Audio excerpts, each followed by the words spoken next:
laboratory of her own. I tell her it is a piece of cake, no problem at all.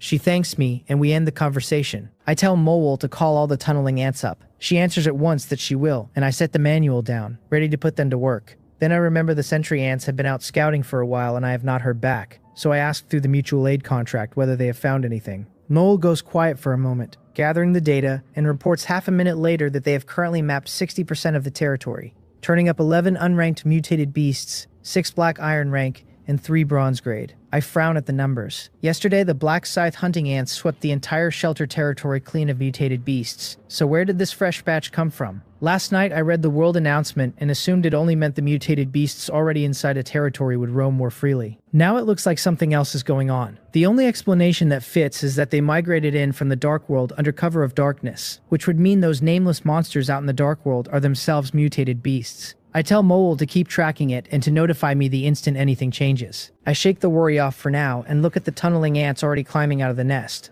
They spent more than 2 hours yesterday eating black rot soil again, and I wonder how much further their evolution rate has to climb before it hits full. I scan them. The tunneling ant queen has already reached 52%, while the ordinary ones that went to feed later are even higher, sitting around 63. I nod, satisfied. All of them should evolve to bronze grade today, and once they do their digging, efficiency will jump again. I will not rush them onto the shelter yet. After the sentry ants finish their sweep, I will let the diggers eat black rot soil and reach bronze first. The tunneling ants are my precious darlings, and until I understand what is happening outside, I am not comfortable sending them out into it. I wait another 10 minutes before Mole checks back in. She has explored 80% of the territory, she begins, and I cut her off and tell her to just give me the silver rank mutated beasts and anything above. Everything below silver is a walking resource to me. Only silver and up can pose any real threat at my current strength. She tells me 2 silver grade mutated beasts have been found so far, and I tell her to keep going and report again. My brows knit and a quiet unease creeps in. Yesterday there was a single silver grade beast in the whole territory, and today, before the sweep is even finished, there are already 2. Another 10 minutes crawl by, and just as my nerves start to fray, the new intelligence lands. 100% of the territory explored. 1 more silver grade mutated beast found, and 1 gold rank mutated beast. A gold rank mutated beast. The words hit and my pupils shrink, every hair on my body standing on end, my whole frame snapping tight. At my current strength, I cannot stand against a gold rank beast alone. Not a chance. I had long suspected the first gold rank mutated beast would surface in the territories of the top survivors, but suspecting it and having it land on my own doorstep are 2 very different things, and it still catches me flat-footed. I force a breath in, steady myself, and ask Mowol for the beast's current state, telling her to analyze its behavior and gauge whether it could actually threaten the shelter. She is silent a few seconds, then reports. The gold rank beast is hunting other mutated beasts across the territory, but it only kills. It does not eat, so it is not hungry. It is simply indulging a hunger for slaughter. If its pattern holds and it keeps culling, the closest its path will bring it to the shelter is 300 meters. Its range is enormous, and the odds it threatens the shelter run as high as 70%. 70%, that is brutally high. Almost no room left for luck. My underground shelter is not even dug yet. If the surface shelter goes down, the best I could do is huddle in the ant nest to survive the immediate danger, and the nest has no living facilities and barely circulates air, so it is no place for a human to last. Forced down to that, I would be no better off than buried alive. No, the shelter absolutely cannot fall. The pressure of it presses down on me, frantic and crushing, and I drag in another breath and make myself think. The best move at this stage is obvious. Team up with Chung-Ha and Will to bring the thing down. But if my hunch is right and gold beasts surface first on the top survivors land, then odds are they are already scrambling to save themselves. If that is the case, all I can do is lure this one away from the shelter and race to build my strength. I can throw black scythe hunting ants or sentry ants at it to harass it and drag it off elsewhere. Even if I bleed ants doing it, as long as I breed them faster than I lose them, there is a thread of hope, and if I can stall the thing for a few days, wearing it down and killing it is not out of the question. Having a plan steadies me, and the panic eases. Will and the others have not called me for help, so maybe no gold beast has reached their land yet, but I have sentry ants for reconnaissance, which means I learn my situation fast. It is entirely possible a gold beast has already appeared on their territory, and they simply have not found it. So I grab the manual and message Will and the others, asking whether any gold rank mutated beast has shown up on their land, and at the same time I open the world channel to read the room. The channel is the usual churn. Most people are crowing or complaining about the surge of mutated beasts. One survivor delighted to be roasting rabbits tonight, another panicking over a yard full of bronze and silver beasts they are too scared to walk past. Nobody mentions a gold rank mutated beast at all. Then again, anyone who actually ran into one might not be in any condition to type. Soon Will and a couple of the others reply. Will tells me no gold rank beast has appeared on his side and asks what is going on with me. 09 reports that her life detector has not picked up anything resembling a gold rank mutated beast and that she is safe for now. Some of the tension drains out of me. Setting 09 aside, Will is firmly among the top survivors at this stage, having taken regional first place in 2 temporary missions of his own, and if no gold beast has reached his land, then my guess was wrong, which means the gold rank deployment really is random, exactly as the announcement claimed. I just happened to draw the short straw, in a way that makes things easier. I can lean on Will and the others and pour everything into this one beast. I send the 3 of them another message, telling them a gold rank mutated beast has appeared in my territory and I may need help. Will fires back almost at once, saying I have a gold beast there, that he will grab a few things and come straight over, and that it will be a fine chance to see for himself what makes a gold rank beast different.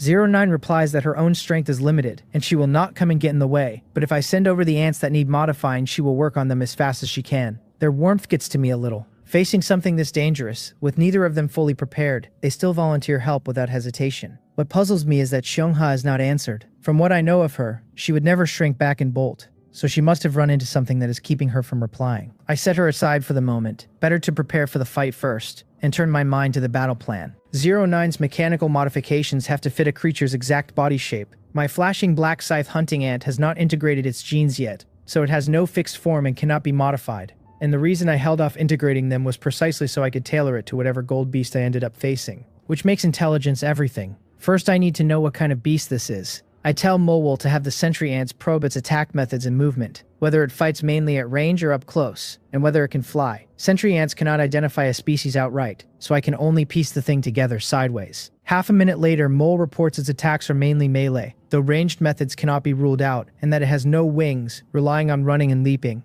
No flight then. No need to integrate the Raven gene. As it happens, I killed a silver rank mutated unicorn wolf yesterday, so I will fuse the mutated unicorn wolf and yak genes into the flashing black scythe hunting ant instead. The gold beast is still off having its fun and will not reach the shelter for at least another hour, so there is time. I tell Mowol to bring up the mutated unicorn wolf's blood from the cellar, then head to the workbench to start fusing the yak gene in first. The manual beeps. I pull it over, and it is a message from Xiongha.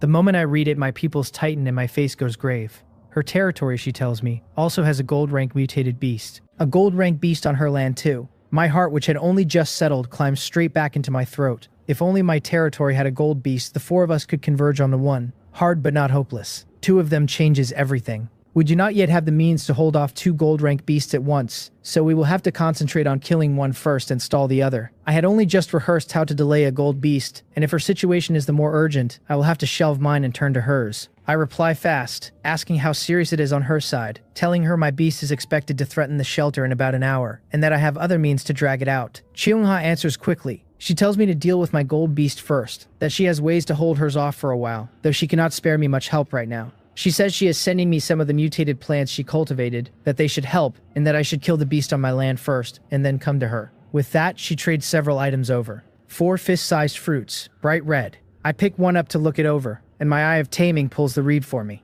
It is an explosion fruit, bronze grade, that detonates violently under outside pressure with a force equal to 50 grams of TNT, with a dry note that if I do not want to lose my friends forever, I should not use it for pranks. 50 grams of TNT. That is hand grenade territory. I stop being casual at once, set the fruit down on the table with great care, and let out a slow breath. Even in a crisis of her own, she found a way to hand me 4 of these. I have to put down my gold beast fast and get to her side. I bend back to the workbench and keep extracting mutated unicorn wolf gene to fuse with the flashing black scythe hunting ant. 5 minutes later it is done. Both the mutated unicorn wolf and the yak genes folded into the flashing black scythe hunting ant. It has swelled to an absurd 3.5 meters in length, and most striking of all is the ice blue horn jutting from its head, the very image of the mutated unicorn wolf's. It does not look like an ant anymore. It looks like a prehistoric beast carrying terrifying destructive power. I open the manual and find 09, telling her the ant is ready for modification, and that I am trading it over now. She tells me to send it quickly, and I give the flashing black scythe hunting ant a standby command and trade it across. On her end, 09 is sitting perfectly composed 1 second, and the next a massive creature materializes in her room, dropping squarely onto her heap of clutter and crushing a pile of mechanical parts to splinters. She is so stunned her mouth falls open, not even noticing her lollipop hit the floor. She had figured an ant 1/2 meter long would already be wild, which is exactly why she told me she could modify 5 of them. She never imagined my opening move would be this outrageous, and the materials this single flashing black scythe hunting ant demands far outstrip what she had budgeted for 5 ordinary ones. What she has on hand is simply not enough. After a few seconds of silence, she replies, asking whether my aunt is not a little excessive. She is out of materials, she says, and asks whether I still have iron ore and beast cores. Not enough. So much for 5 ants. If it cannot do 5, it cannot even do 1, though I have to admit the flashing black scythe hunting ant is genuinely enormous. A bit awkward, I dig through my belongings for what she needs, and turn up a surprising amount of fine iron and iron ore, materials I had pulled from treasure chests without knowing how to use, just piled in a corner. Finally good for something. I trade all of it over along with my bronze and silver beast cores and ask whether that is enough. Enough, she says. Hold out an hour and she will have it done. An hour is cutting it close. The gold beast will reach the shelter in less than that, but with the lure tactic I can buy a little more. My brows unknit, and I start counting my available forces. 150 silver black scythe hunting ants, each fused with 2 silver genes, plus the flashing black scythe hunting ant currently under 09's hands, plus Will once he arrives. I wonder whether it is enough to kill the thing. It does not feel safe. Is there any other way to push my combat power higher? My eyes catch on something and I remember Mole's skill. Rapid development. A way to force young ants to maturity fast. It burns a lot of energy and I have never used it, but if not now, when? I ask Mole how many young ants we currently have.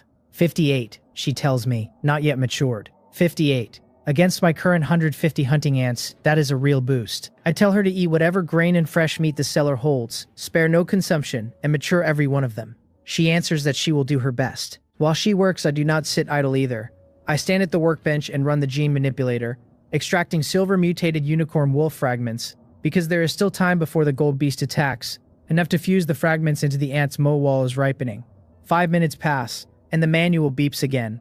I pull it over, and it is Will's teleport request. I accept, and in a flash of white light he is standing in my shelter, dressed in animal skin armor, with 2 hand axes tucked at his pant legs, and a long-handled battle axe in his right hand fitted with a mechanical arm gauntlet. With his burly frame and rugged face, he looks like a living Viking warrior in a wasteland tribal cut. Seeing me hunched and harried, he asks in a low voice whether he has come at a bad time. My eyes light up instead, and I tell him he has come at exactly the right one, pull him over and put him to work. Before he has even warmed his grip on the axe, he is helping me extract gene fragments, looking completely lost. I take the gene manipulator while Will cuts the mutated unicorn wolf meat into pieces, sized for extraction, laying them onto the platform at the right moments. For all his rough exterior, he turns out to be deft, finding the rhythm quickly and meshing with me so cleanly that my efficiency nearly doubles. I tell him that without his help I would have had a hard time finishing before the gold beast arrived, and that I had pegged him as a pure strength type, never expecting him to be this nimble. He replies as he works that a good hunter is also a good tailor, and that he often assists 09 in far more complicated situations, so this is nothing. Then he asks, while he coordinates with me, whether I got this gene extraction instrument from the Dark World. I tell him I did, that it is a gold-grade item I picked after taking regional first in my last temporary mission,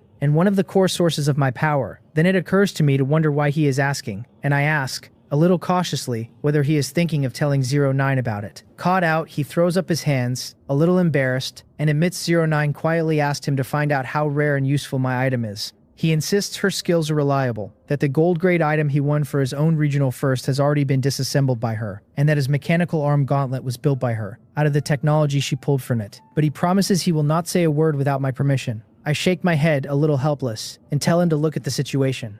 Gold-rank beasts are surfacing constantly now, one on my land and one on Shamha's just today. I tell him I have a feeling the odds of one appearing on his and 09's territories are not low either, maybe as soon as tomorrow. Once we have settled the gold beast threat, I say, during whatever stretch I do not need the gene manipulator to boost combat power. I will let 09 study it. Will nods and bends back to the fragments. 10 minutes on, with his help, I have extracted enough mutated unicorn wolf fragments to fuse all 58 ants, and Moal has ripened the 58 larvae ahead of schedule. So Will and I move seamlessly into fusing genes into them. Another 10 minutes, and 58 black scythe hunting ants, each 1.5 meters long with a pale blue horn on its head, line up and march back into the nest. It is finally done. Now all that is left is to wait for 09 to finish the flashing black scythe hunting ant. I lean back in my chair and start to let out a breath, and a message from Mole cuts it short. The sentry ants have detected a shift in the gold beast, she tells me. The mutated beasts across the territory have grown more mobile and abandoned their starting positions. The gold beast's hunting route has changed accordingly, and it is now expected to reach the shelter in 10 minutes.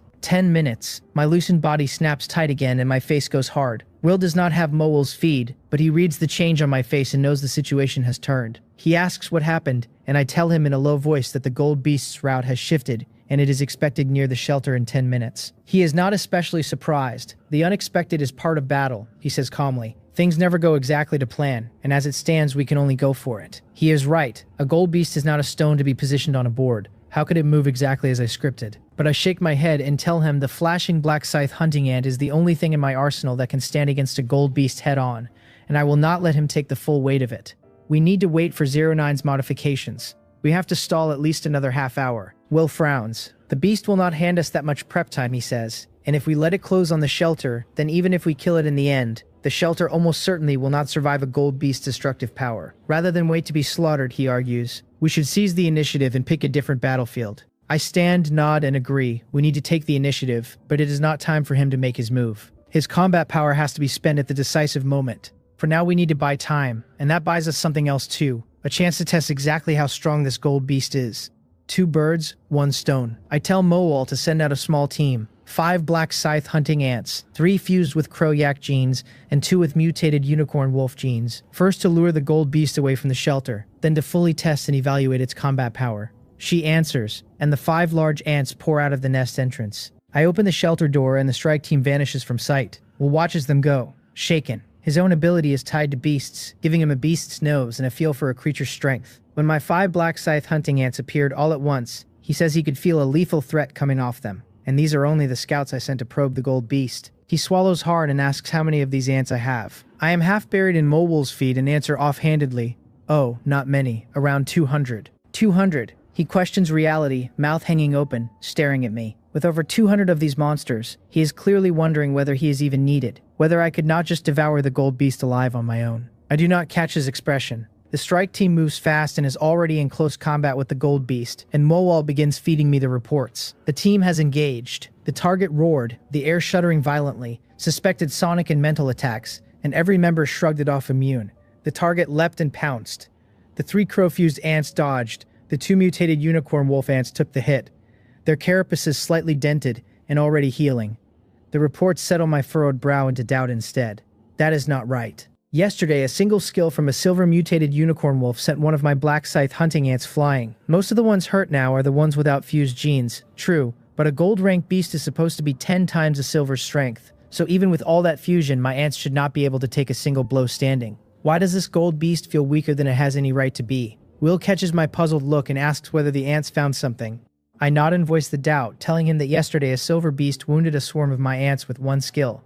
But just now this gold beast clearly connected and did almost nothing. Damage lower than a silver's makes no sense, he thinks, then asks what kind of silver beast I killed yesterday and how it dealt its damage. A wolf type called the mutated unicorn wolf, I tell him, that used its horn to release a skill called Ice Spike for heavy damage, then used nothing else before my ants swarmed it. Understanding dawns on his face. The mutated unicorn wolf, he tells me, was almost certainly a creature that had mastered elemental attacks, which are extremely rare among mutated beasts, and most Dark World creatures have little resistance to them. Elemental attacks, extremely rare. I run the count in my head, dozens of mutated beasts killed, and the only one that ever used a real ranged method was that mutated unicorn wolf, and none of my 3 ant types have awakened anything elemental. So the ability really is rare. Then a thought stops me. If the mutated unicorn wolf had elemental power, did the black scythe hunting ant that fused its genes inherit any? After fusion, they grew larger and gained the same blue horn. So I check, and to my disappointment, the fused ant has no ice spike at all. Power like that is not so cheaply won. I shake it off and pull Mowal's read on the team.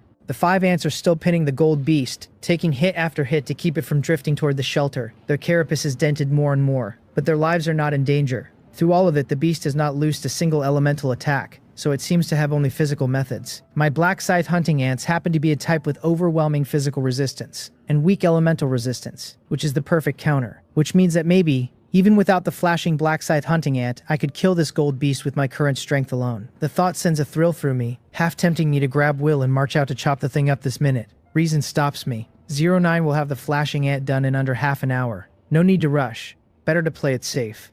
I tell Will the beast seems to have only physical attacks, that my ants happen to counter it and the fight may be easier than I feared. But it is still a gold rank existence and might have something special, so to be safe we wait for the modifications. He nods.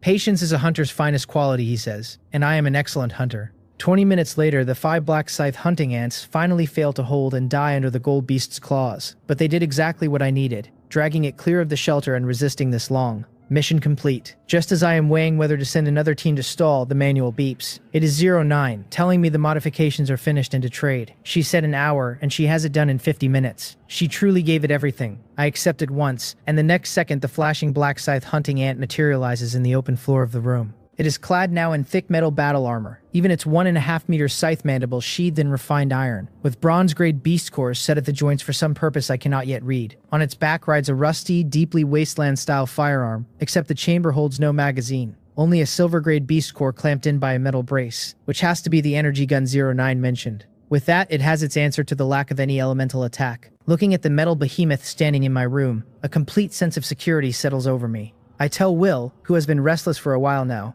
that it is time to deal with our uninvited guest. He nods, the corner of his mouth curling, his fighting spirit clearly long overdue for release, shoulders his long-handled axe, and is the first out the door. Will stands outside in the cold wind, and when I do not follow, he turns back, confused, and finds the flashing black scythe hunting ant jammed in the doorway, straining to squeeze through. The 80-centimeter doorway simply cannot accommodate its bulk, and the whole frame is already creaking toward cracking.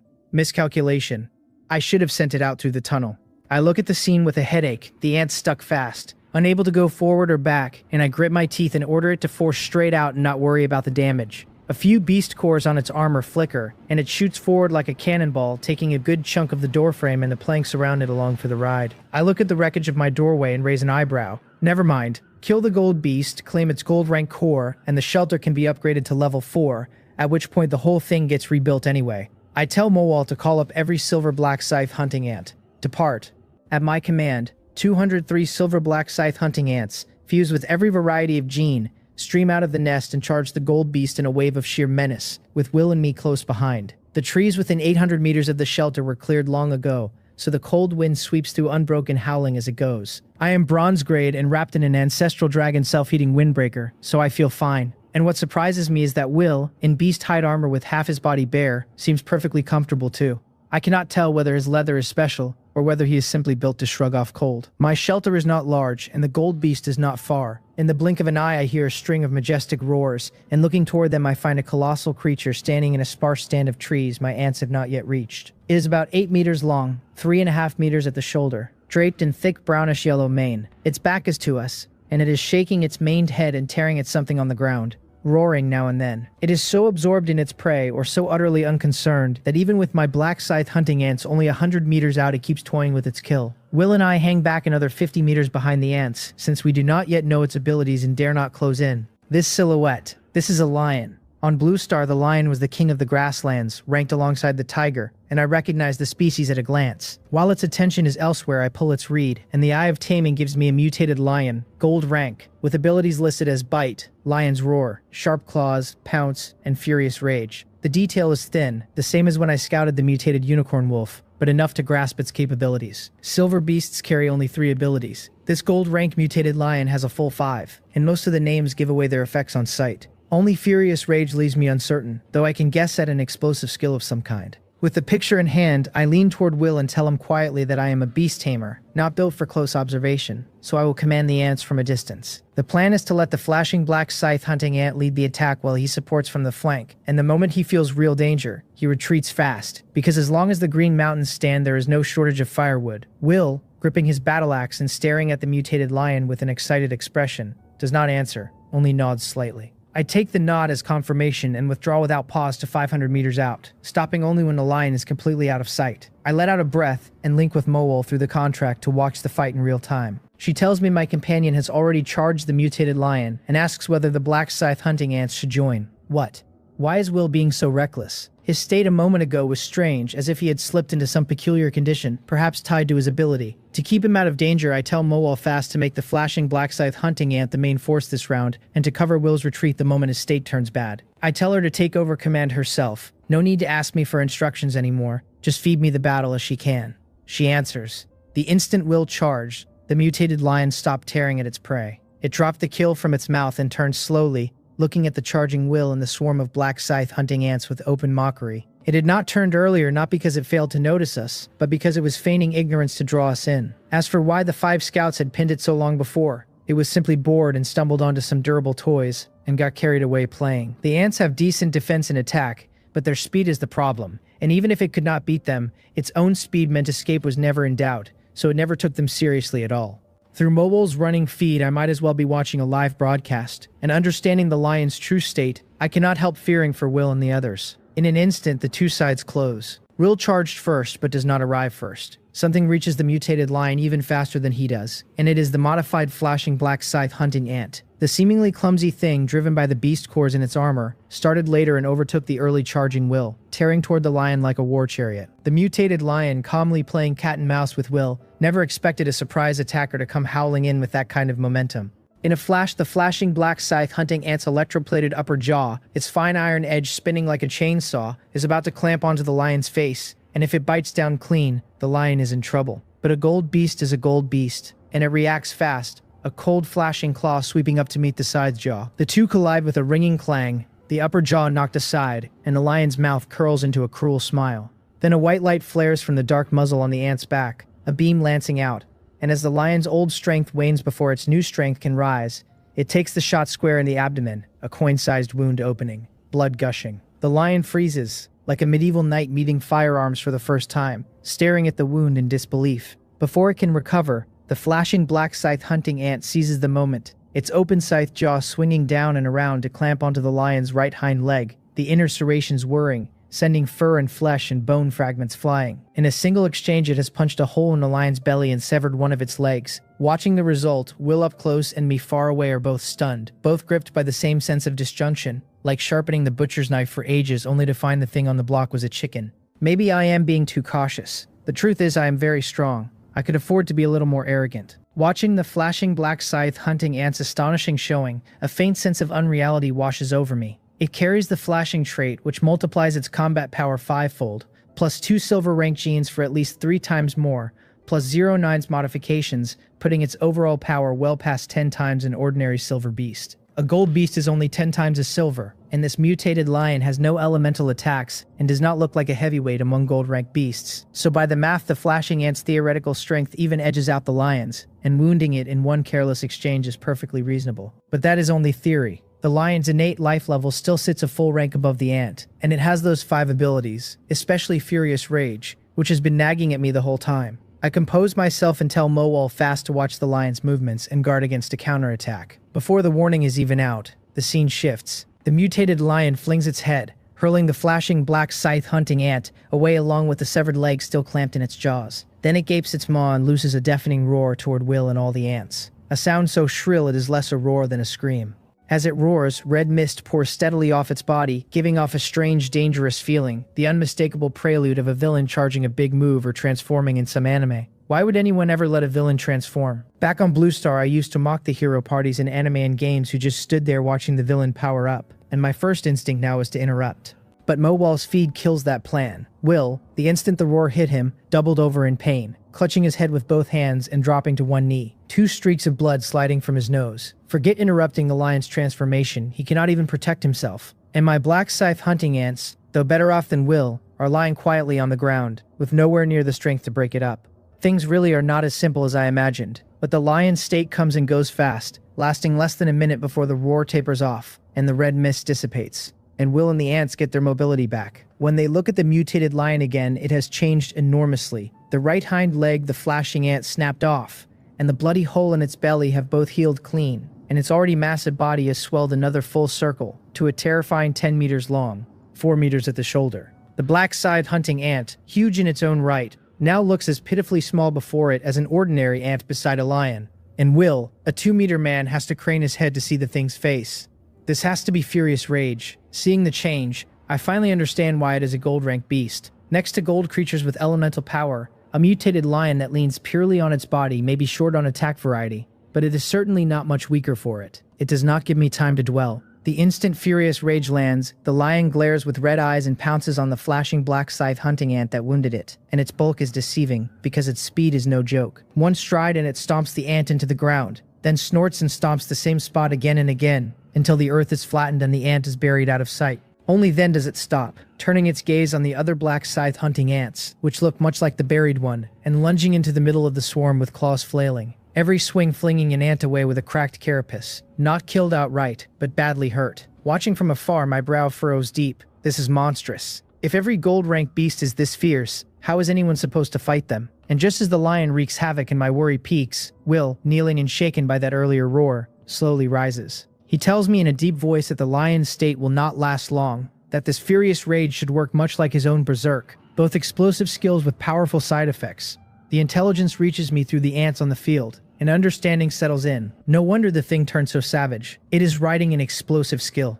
So we just need to weather this stretch. But how? The flashing black scythe hunting ant is planted in the ground. The rest of the swarm is being swatted away one by one, and once the lion has had its fun, it will certainly turn and run, leaving me to eat that loss for nothing. As I hesitate, Will speaks again, low and even, telling me he will hold it off through its burst phase and I should finish it. Then he walks toward the enraged lion, white steam curling off his body, his golden fragmented hair stirring without wind. Sensing his threatening aura, the rampaging lion suddenly stops and turns its blood-red eyes on the little thing walking up to it. Will halts 20 meters out, a single step for a 10-meter lion, and as the beast lowers its head to size him up, puzzled, he glances at it indifferently, grips his long-handled battle axe, and slams it into the ground. He calls Berserk to activate, Soul of 100 Beasts to descend, and then simply hunt. In a heartbeat, his whole body glows red, a procession of phantom beasts rising behind him, and he reaches back, pulls the 2 hand axes from his lower back, and hurls them at the mutated lion. The 2 hand axes spin and arc through the air like flung discs, twisting at impossible speed toward the lion.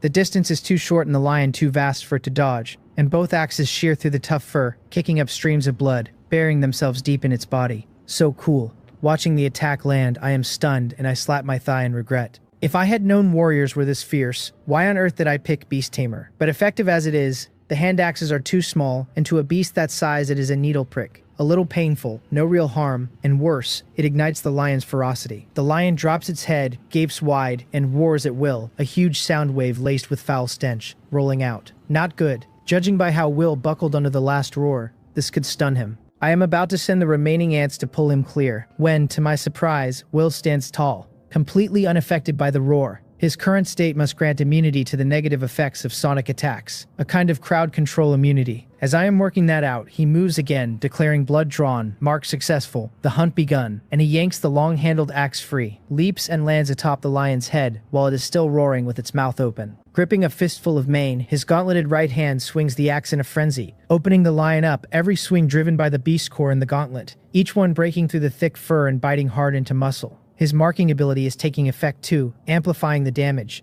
and every blow tears a wretched roar out of the lion. Enraged, it bucks and thrashes, throwing itself around to fling him off and failing, charging and rolling and turning the whole clearing upside down, until one man and one lion are locked in a stalemate. Through Mowal, I take in the brawl and find myself stunned again. It looked so cool a second ago, and the cool lasted all of 3 seconds before the methods turned primitive, like 2 people trading sharp threats before a fight and then, once it actually starts, ending up pulling each other's hair and rolling on the ground. But I get it. Everyone here was an ordinary person a handful of days ago, and only gained these powers a handful of days ago. So where would the supply of high-end flashy skills even come from? Truly learning to cleave mountains with an axe takes a long stretch of refinement, and the mutated lion is a purely physical gold creature with no flashy methods of its own, which is exactly why the fight looks like this. I cannot let Will carry it alone, not with this lion threatening my territory. So I tell Mowal fast to call the flashing black scythe hunting ant up to join the fight, and stop slacking underground. I also tell her to take the 4 explosion fruits Chungha gave us, hand them to a few rave-infused ants, and look for a chance to throw them into the lion's mouth while Will keeps it busy. She answers. The flashing ant's carapace is brutally hard under that mechanical armor, and while it cannot trade blows with the furious rage lion just now, the idea that the lion could kill it in a few hits is unrealistic too. The reason it stayed underground this long is almost certainly that clever Mowal saw the situation turn and tucked it away to preserve its strength. Sure enough, the moment she gives the order, the flattened ground splits into several fissures and a small mound of earth rises, as if a planted seed were sprouting toward the surface. The mound pushes higher and higher until the thing beneath breaks through, and it is the flashing black scythe hunting ant, untouched but for some dirt in the gaps of its armor. It shakes the soil off and scrambles toward the lion, the energy gun on its back already charging, sighting on the lion's blood-red eyes, and fires. Meanwhile, the 4 raven-fused ants carrying explosion fruits drift quietly overhead, waiting for the moment. The shot blows out one of the lion's eyes clean, and the lion, still tangled with Will, throws its head back and roars in pain, mouth gaping. The 4 raven ants seize the hard-won opening and drop the explosion fruits straight in. As the lion closes its mouth and crushes them, 4 blasts thunder inside its maw. Will pours on a frantic assault, and the rest of the swarm pounces from every direction, and the red mist slowly thins, the swollen body shrinking back toward its original size until, with a heavy crash, the lion drops and does not rise again. The gold-rank mutated lion is dead. As it falls, Will, who fought like a man possessed, deflates like a punctured ball and sprawls on the ground, panting hard, a long-absent smile on his face. A gold-rank beast soul, he says. It was worth it. A lion-shaped soul, visible only to him, floats up from the corpse and sinks slowly into his body, and as he merges with it, his badly overdrawn frame recovers some of its stamina, enough to push himself up and sit cross-legged. The reason he threw himself into this fight, beyond backing me up, was mainly to enhance his skill, Soul of 100 Beasts. Its conditions are strict. He has to personally join the hunt and deal enough damage to claim a beast's soul. But the payoff is enormous. The ability to house the souls of 100 beasts and draw on their combined power, and the stronger the beast, the greater the boost. A gold-rank lion gives him a tremendous lift. I hurry to the field and help him up, asking whether he is alright and telling him he is a bit too fierce, the way he completely overpowered a lion that size. He smiles and shakes his head, telling me not to tease him, that he did not overpower it so much as exploit its big inconvenient body with a trick, and that the main damage came from the bombs my ants threw down its throat. I shake my head right back, telling him that without him holding it off, my ants would never have gotten the chance to shoot its eye or drop the bombs in. He laughs and says fine, then he will take the credit, and when I have time I owe him a drink. I promise him he will drink his fill. Then he sobers and tells me his body is fine but severely depleted after furious rage, that to recover his combat strength he needs to rest a full day, and that he cannot help with Cheongha's side for now. Right, Cheongha still has a gold-ranked beast of her own to deal with. Without Will, the main combatant, can the two of us alone drive that beast back? Just as I frown into the thought, a familiar voice sounds. It congratulates me on becoming the first survivor in this area to kill a gold-rank mutated beast with a reward of 100 treasures pouch. Gold rank. Area first. I am briefly stunned, then it clicks. Right, yesterday's world announcement did promise a first kill reward to the first person in an area to bring down a gold-rank beast. I was simply too wound up to remember. A golden 100 treasures pouch appears out of thin air and drifts down into my hands. 100 treasures pouch. Just the name tells me the value is not low, and it is a gold-grade item on top of that. Will, who heard nothing of the broadcast but saw the golden pouch materialize, guesses from the earlier announcement that this is the area first kill reward. I confirm it, tell him the item is a gold-grade 100 treasures pouch, and add that it was all thanks to him holding the lion back, that I never could have killed it alone, and that if it opens something useful for him, it is his. He shakes his head and rises slowly against a tree, telling me not to worry about him, that what would be great is if I could come help when a gold beast appears on his land. He is badly depleted and needs to get back to the shelter to recover, he says, and he will have to trouble me to go help Cheongha alone first.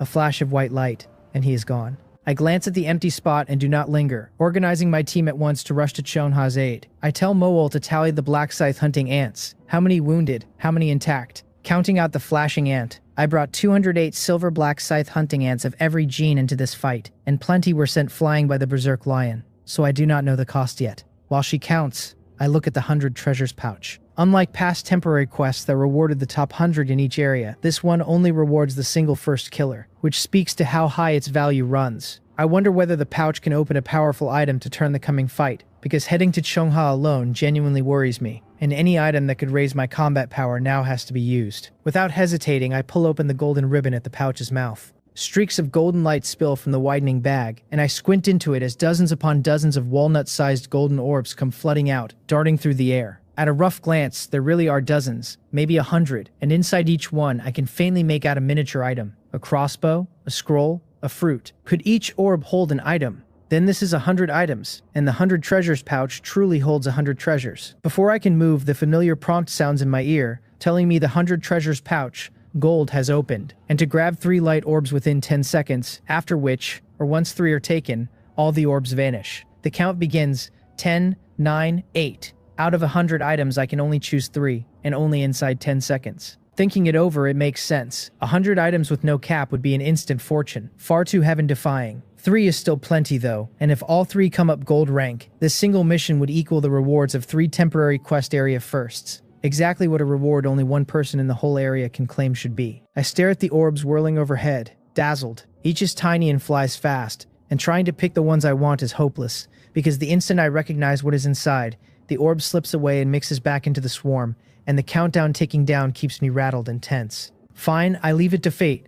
With 3 seconds left, I give up choosing, throw both hands into the air, and snatch wildly, grabbing 3 orbs at random. Almost the instant the count hits 1, the dozens of orbs that had been buzzing like wild bees vanish without a trace, leaving only the 3 in my hands glowing faintly gold. I let out a long breath and look at my 3 chosen ones, hoping for something useful. The first orb holds a pale golden scroll. Scroll items always seem to be good, so I grab the orb and crush it eagerly. The scroll inside swells, and its read appears, a sublimation scroll, gold rank, that can take any item of gold rank or lower and raise its quality by 1 level. Good stuff, and it actually upgrades item quality. I have plenty of extremely useful items, the mutated spring water, the gene manipulator, and pushing any of them up a level would be a massive gain. But none of them give a fast combat power boost, and I am racing to support an ally, so I am in no hurry to sublimate anything yet.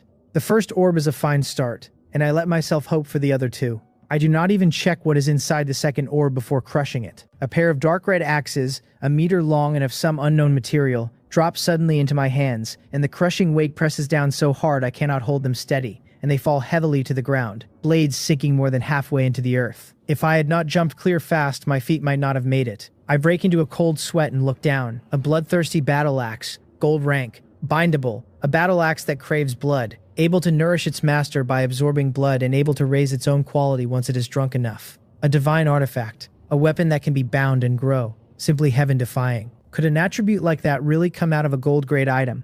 I look at the pair of axes buried in the dirt with a very complicated expression. Good news, I got a divine artifact. Bad news, I cannot use it. I lift one of the bloodthirsty battle axes just enough to feel its heft, and each one has to weigh no less than 110 pounds. That is a staggering number. The most famous heavy halberd in the old legends, the kind a great general was said to swing one-handed from horseback, came in at around 90 pounds, lighter than a single one of these axes. I doubt I could lift even one with both hands, let alone 2. And I cannot help shaking my head with a smile. I just told Will that if I opened something useful to him I would give it to him, and here it is. Delivered on cue. It is no loss to open an item I cannot use. With 3 randomly grabbed orbs, the odds of pulling things perfectly suited to me were never high. This is the very advantage of an alliance with Will. An item one of us cannot use can go to whoever it fits, and on a mission like this Gold Beast first kill, if all 4 of us complete it, that is 3 gold grade items each, 12 in total. The others would surely open things I could use, so through trading everyone ends up with what suits them. That is the benefit of teammates. Still, the weight of these axes is genuinely absurd, and I do not know whether Will can even lift them, but that is his problem to solve, not mine. The Dark World has all kinds of ways to grow stronger, so even if he cannot wield them now, he soon will. I send the read on the bloodthirsty battle axe to Will and get no reply, which tracks. If he saw a divine weapon this perfectly suited to him, he would never be able to sit still, so the silence almost certainly means he is so depleted he has already fallen asleep. Nothing for it but to leave the axe where it is and move on to the third orb, grabbing it and crushing it open. Another pale gold scroll appears in my hand. I am briefly stunned, then wild joy floods my face. A scroll, another scroll. Could it be a second sublimation scroll? My heart pounds as I look. The eye of delusion breaking, gold rank, able to see through illusions and perceive more detailed information.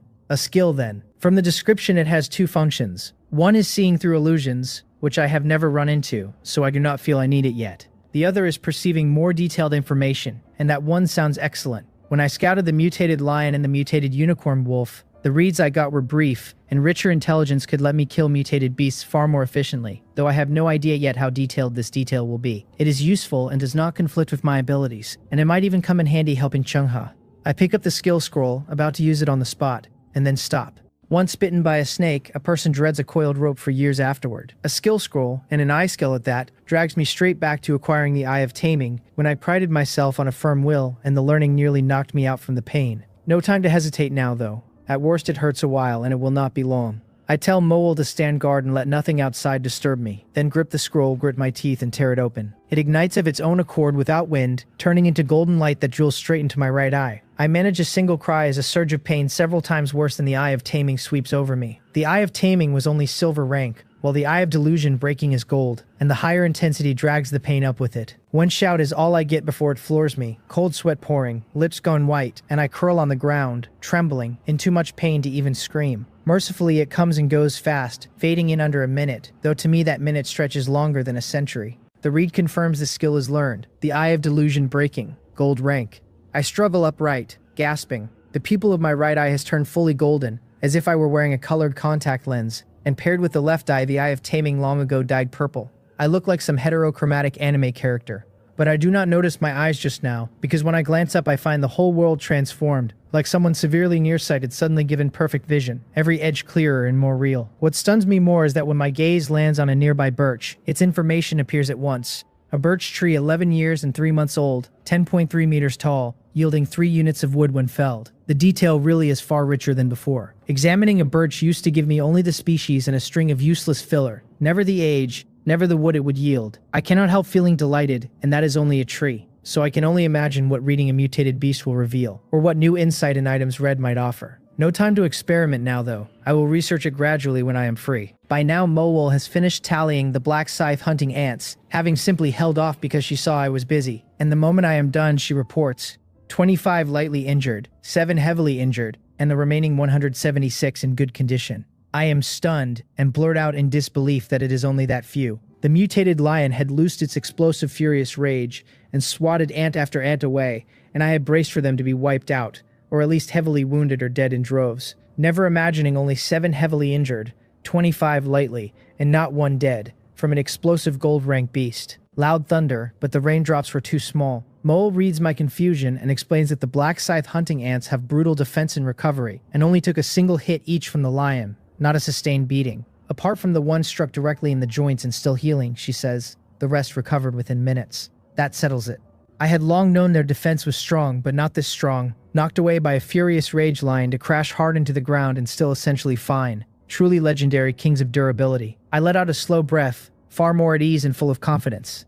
As long as the beast on Cheongha's side has no elemental attacks, we should be able to hold this time until Will recovers. I tell Mowol to gather the ants in good condition around me, and to come with me on this expedition to help me command. She answers. I take out my manual, flip to the Friends channel, find Cheongha's avatar, and tap it to open a dialogue box. I ask her whether she is holding up over there, tell her Will killed the gold-rank mutated beast in his own territory, and is too spent to move, and let her know that for now I am the only one who can come to her aid. Half a minute passes and no reply comes, and I cannot help frowning. If she has not even found the time to answer a message, the situation on her end must be ugly, so I stop waiting and send a teleportation request straight to Cheongha, through the mutual aid contract. This time, mercifully, I barely wait at all, because almost the instant the request goes out she accepts it. A pattern of white lines unfurls in front of me, looking for all the world like a teleportation array out of some animation. Until now it had always been others teleporting into my shelter, never me teleporting out, so I look at the white array with a touch of novelty and have one black scythe hunting ant step onto it as a test. The moment it stands on the lines they flare white, and in the next breath the ant is gone without a trace.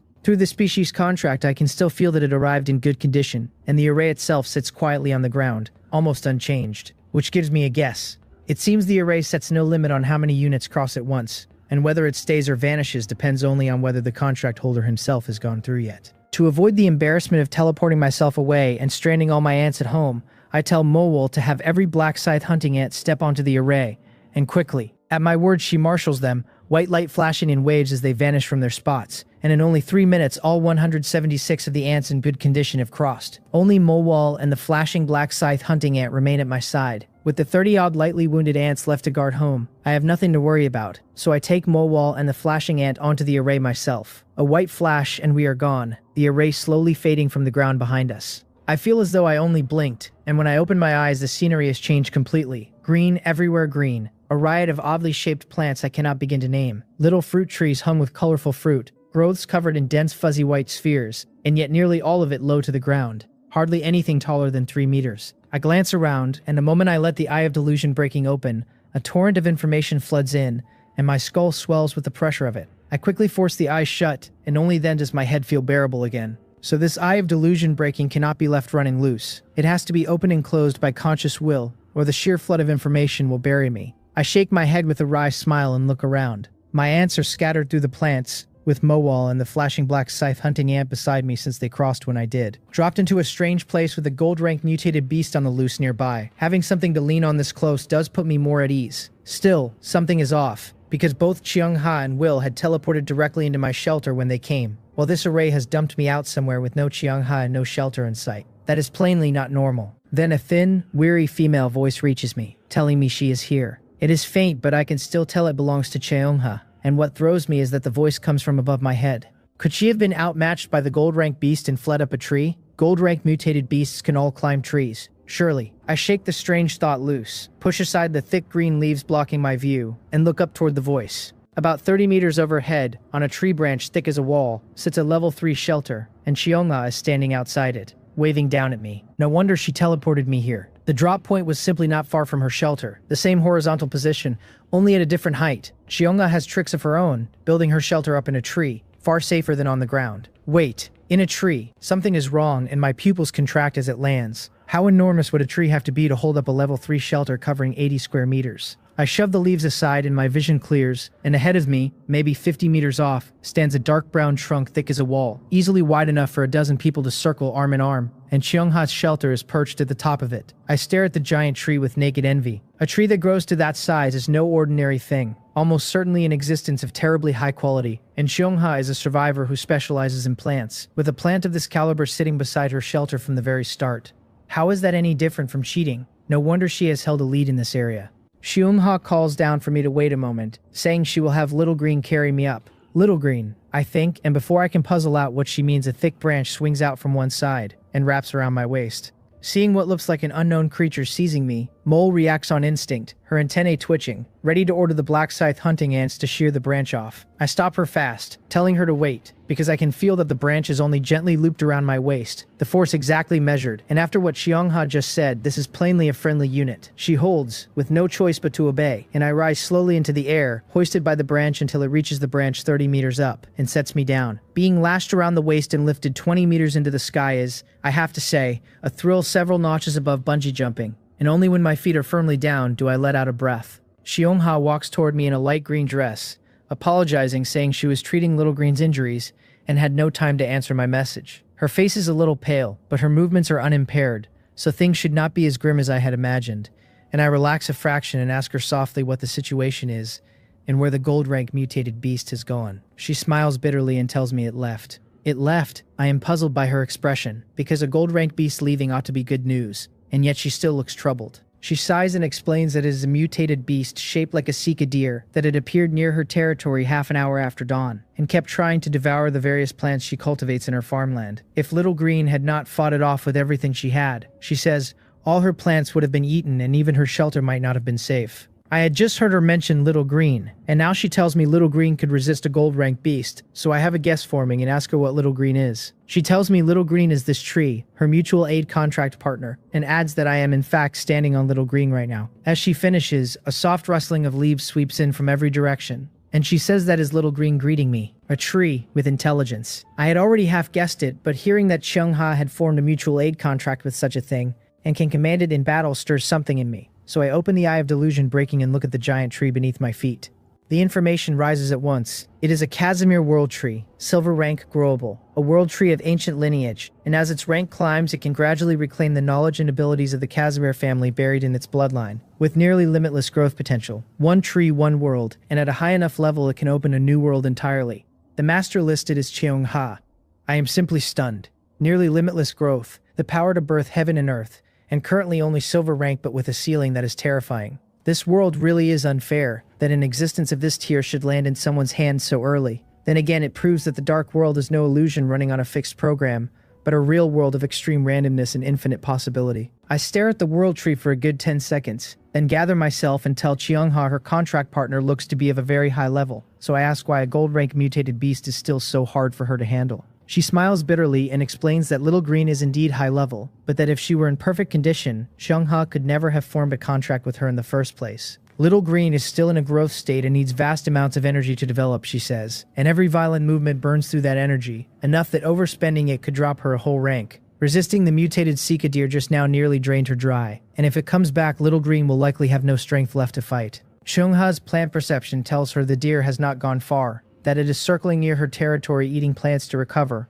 and that once it heals the wounds Little Green inflicted, it will certainly return. She pauses, her face bitter, and tells me that if I had come any later she had already prepared for the worst, feeding all her cultivated plants to Little Green and staking everything on a death match with the deer. Even a win on those terms would have been ruinous, she says, the cost far too high. Knowing now what the Casimir world tree truly is, I find the casual little nickname grating. A being that can grow without limit and create worlds. And she named it Little Green. I keep that to myself. Out loud I tell her not to worry, that I brought plenty of firepower, A full 176 silver level black scythe hunting ants fused with silver rank genes, plus a flashing black scythe hunting ant that's 09 mechanically modified. It is only a deer, I say, and even if my ant army cannot beat it outright, it can stall it until Will recovers and comes to help, so there will be no problem. That is not me being overconfident. By my read, no matter how much a Sika deer mutated, it is still an herbivore, so how strong could it really be? I had only just dealt with a mutated lion, and even with Will's help my ants carried real weight in that fight and came out with hardly any losses.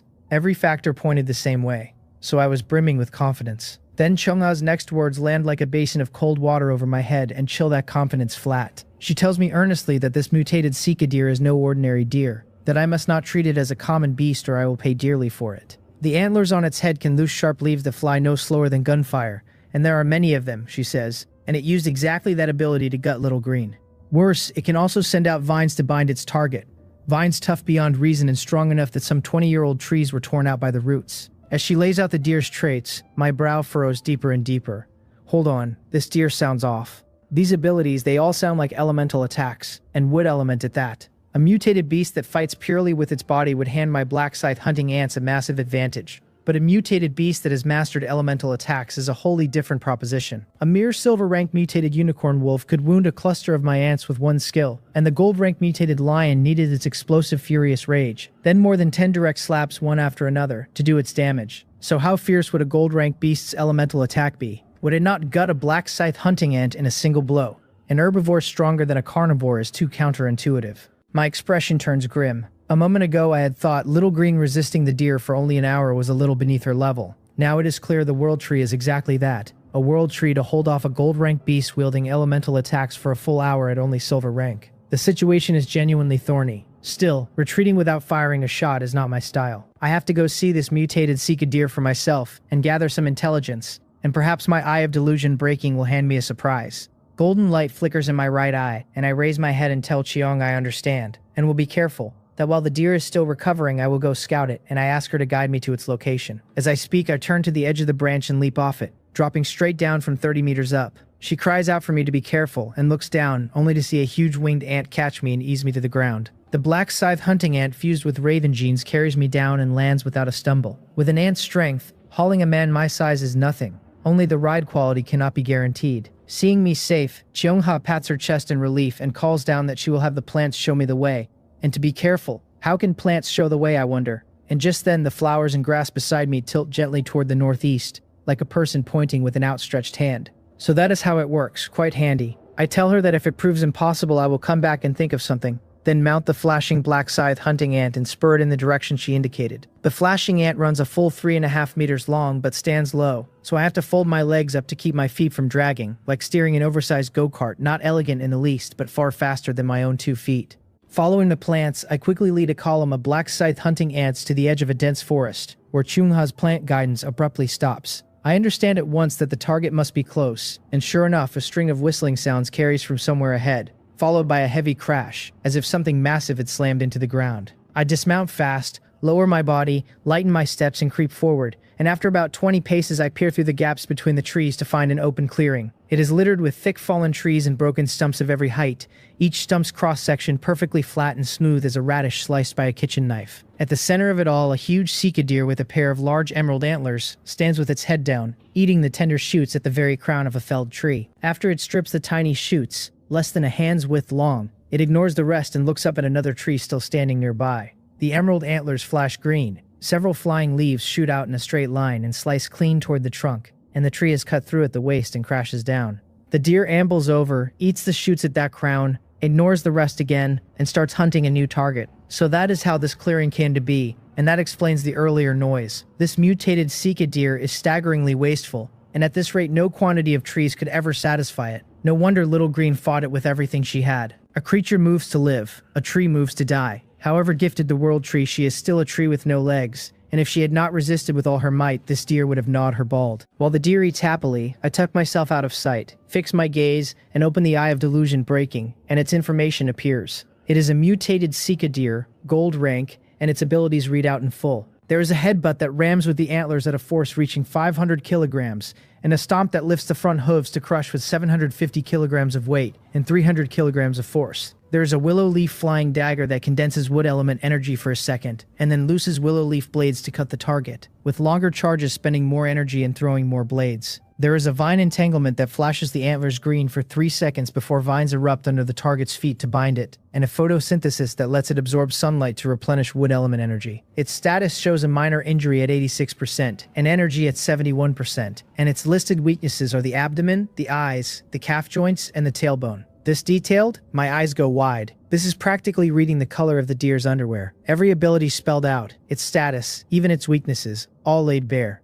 When I faced the mutated lion, I did not yet have this eye, and the intelligence I scraped together then was nothing but the names of a few abilities, which is exactly why I was caught flat and nearly took a terrible loss. Now, with a strategy guide this complete, if I plan it sensibly, I feel I could solo this mutated Sika deer outright. The deer is far from its peak right now, so I have to seize the window. Still, I am in no rush to act. When I outmaneuvered the mutated lion, the explosion fruit Chungha gave me played a decisive role, so I wonder whether she still has any useful mutated plants on hand, since more preparation never hurts. I slowly pull back, leave Mowol to hold the other black scythe hunting ants in waiting off to the side, mount the flashing black scythe hunting ant, and ride back the way I came toward Xiangha's shelter. She sees me return so soon and assumes I found nothing useful, but seeing me come back unharmed, she breathes a sigh of relief all the same. Before I even reach her, I call up for her to check her manual, which puzzles her, since I am standing right in front of her and could simply speak. She opens the message anyway, and the next instant her pupils blow wide and she stares at the manual in disbelief, because what I sent her is precisely the mutated Sika deer's information I just pulled with the Eye of Delusion breaking. She murmurs that it cannot be possible. It is not that she failed to investigate the deer herself, but that her results matched mine against the mutated lion. Only a handful of ability names. She had no idea I gained this skill only after killing the lion, and now, seeing intelligence this thorough, she nearly weeps with regret and covers her face. With detail like this in hand earlier, she could have held the deer off at a fraction of the cost, and she should have pulled me over first to read it. While she sits there dazed, I ride up below, and since I brought only the flashing ant this time, I cannot fly up to the branch. So I shout from the ground that she saw the message, and ask whether she has any other items useful against the deer, telling her to hand them all over. There is no time to lose, I tell her. We strike while it is down, because if it fully recovers, the difficulty climbs again. She knows the urgency too, and having studied the information I sent, she has already worked out a plan. She runs back into the shelter and brings out a few items, calling down that the fight earlier was fierce, and these are all the useful things she has left, and then she simply tosses them down from above. I am pleased to see her move so fast, and then my smile freezes on my face, because among the items she throws are 2 bright red fruits I know all too well. Are those not the explosion fruits that nearly crippled the mutated lion? And she is dropping them from that height. Could she be so anxious she forgot what explosion fruit does? Watching the red fruit plummet, my pupils constrict, and I bend at once to grab the flashing black scythe hunting ant beneath me, meaning to ride it clear. But after 2 steps I stop, because a branch whips out, gently cradles the falling items, and eases to a halt right in front of me. It was Little Green stepping in just in time. So there was a backup plan, and she did not even drop a hint. I exhale, straighten up, take the items the World Tree hands over, and feeling thoroughly foolish after that scare, I keep my head down, mount the flashing ant, and ride off fast, telling her I am leaving first. She tells me to go on, wishing me luck, telling me safety comes first. Behind me, perched on the branch, Xiangha covers her mouth and laughs softly, muttering that this is what I get for trying to look cool and scare people, and asking under her breath whether I will dare do it again next time. She threw the explosion fruit on purpose. Before I went to scout, I had leapt off that 30-meter branch and given her a real fright, and then I came back to do it all over, so she paid me back in kind. After laughing a while, she watches my figure shrink into the distance, her lips slowly settling, her gaze drifting in the direction I went, her eyes filled with worry. That guy did it on purpose, she thinks, absolutely on purpose. He was just chuckling about it a moment ago. I shake my head and look over the items she gave me. The 2 bright red ones are explosion fruits, of course, and besides them there are 3 black beans and 5 translucent pale blue fruits the size of blueberries, gleaming like precious gems. Riding hard on the flashing black scythe hunting ant, I read the 2 unknowns. The black bean is an earth silkworm bean, bronze grade, that greatly raises wood element resistance for 5 minutes, with multiple beans stacking. The blue fruit is a blue crystal fruit, bronze grade, that greatly raises movement speed for 10 minutes after use, also stacking. Good stuff. My eyes light up, because though both are only bronze grade, their effects are exactly what I need against the mutated Sika deer. My original plan was to have Moal command the ants to read the deer's skill tells, predict and dodge in advance, then swarm and strike its weak points, writing their numbers to bring it down at a cost that would likely be heavy. But these 2 items changed the picture entirely. The whole reason the deer was so hard to deal with was its elemental attacks against ants whose elemental resistance is poor. since one skill deals high damage across a wide area and my ants alone simply could not kill it. The overall strategy stays the same, but after I feed the flashing black scythe hunting ant these items, it can hold the deer head on by itself. I intend for the flashing ant to eat the whole lot, making it our spearhead the way Will was the spearhead against the lion. Rather than spread the boost thinly across several ordinary ants of middling power, far better to concentrate the resources on the strongest unit. With the flashing ant pinning the deer face to face, the other 100+ ants can coordinate strikes from ground and air against its rear, multiplying the efficiency more than tenfold and slashing the losses. The thought has me a little excited, and just then the flashing ant carries me back to where Mowal and the others wait. I speak with her silently through the contract, asking whether the deer has made any odd moves, and she reports that the target is still repeating its earlier behavior. Nothing unusual. I tell her to ready for action, that she will command every black scythe hunting ant, including the flashing one. The flashing ant is to hold the deer off while the rest sees openings on its weak points, and she must watch the deer's skill releases and have the ants dodge wherever possible. She answers that she understands. I dismount, take out all the earth silkworm beans and blue crystal fruits, and stuff them into the flashing ant's mouth. It closes its great jaws and swallows the lot, and within seconds its body begins to change, the black of its uncovered carapace deepening, several pale blue patterns surfacing on its head. The beans and the fruit are taking hold. I hand the 2 explosion fruits to 2 raven-fused black scythe hunting ants to serve as bombers, then turn and tell Mowal that she and I will pull back a little farther and to begin the operation. She answers, and as she and I withdraw from the clearing, the rest of the ants, led by the flashing black scythe hunting ant, march in fast from every direction. Another tree crashes down, and the mutated Sika deer, used to the routine, steps up to nibble the crown shoots. This is the 85th tree it has eaten. By its own sense of its body, it needs only 16 more to fully recover, and then it can go back and settle accounts with that big tree. What kind of tree was that, it wonders, with such endless pull on it, a desire buried at the deepest level of its genes. The thought brings a look of obsession to its eyes and drool to its mouth, and suddenly the shoots taste like nothing. The trees it eats now are common, vulgar things whose finest parts cannot match a single tendril or leaf of the world tree, and if it were that tree it swears it would gnaw it to nothing, not a speck left. Not even the roots. Its eyes harden, and just as it means to keep eating to recover, its ears twitch twice. It stops, and it lifts its head to look around. Faintly it seems to catch a rustling. Dark shapes surface from every side of the clearing, revealing themselves before the deer. It startles, then calms, because these unknown creatures do not feel strong, and it is sure it can swat them aside easily. A vegetarian, it has no interest in black scythe hunting ants at all, just as it means to throw a few willow leaf daggers to shoo away the pests interrupting its meal. A larger armored black scythe hunting ant bursts out, charging at a speed wildly out of step with its bulk. Through Mowal's running feed, I tell her the battle has begun, and to report any critical situation the moment it arises. Under Mowal's real-time reports, I feel as though I stand on the battlefield itself, though I am a good 1,800 meters from the fighting, with a full grasp of every turn. The flashing black scythe hunting ant opens with the first strike, exploding forward like a cannon shell under the beast cores driving its armor. The instant it appears, it is already on the deer, jaws gaping, the upper jaw 1.5 meters long like a fusion of chainsaw and scythe, clamping up from below toward the deer's front lower leg joint, one of the weak points I had marked. The deer breaks into a cold sweat, startled by the speed, but it is gold rank after all, and a Sika deer famed for agility, so it bends its lower legs sharply, slams down on the ground, and bounds over 4 meters straight up. A 750-kilogram deer leaping 4 meters from a standstill is a jarring sight, and under that exaggerated jump the flashing ant's opening attack whiffs its momentum carrying it forward, until it crashes into a tree and reels, slightly dizzy. At this moment the deer is still airborne and has its back turned, yet against all expectation it seems to have eyes behind it, its antlers glowing green, condensing several willow leaf daggers and loosing them at the dazed flashing ant. Not good. The deer's combat experience runs this deep, it can exploit even a sliver of an opening like that. Under Mowal's feed, the situation flips in a heartbeat, and where 1 second I was pleased by the flashing ant's swift strike, the next my chest tightens with worry for it.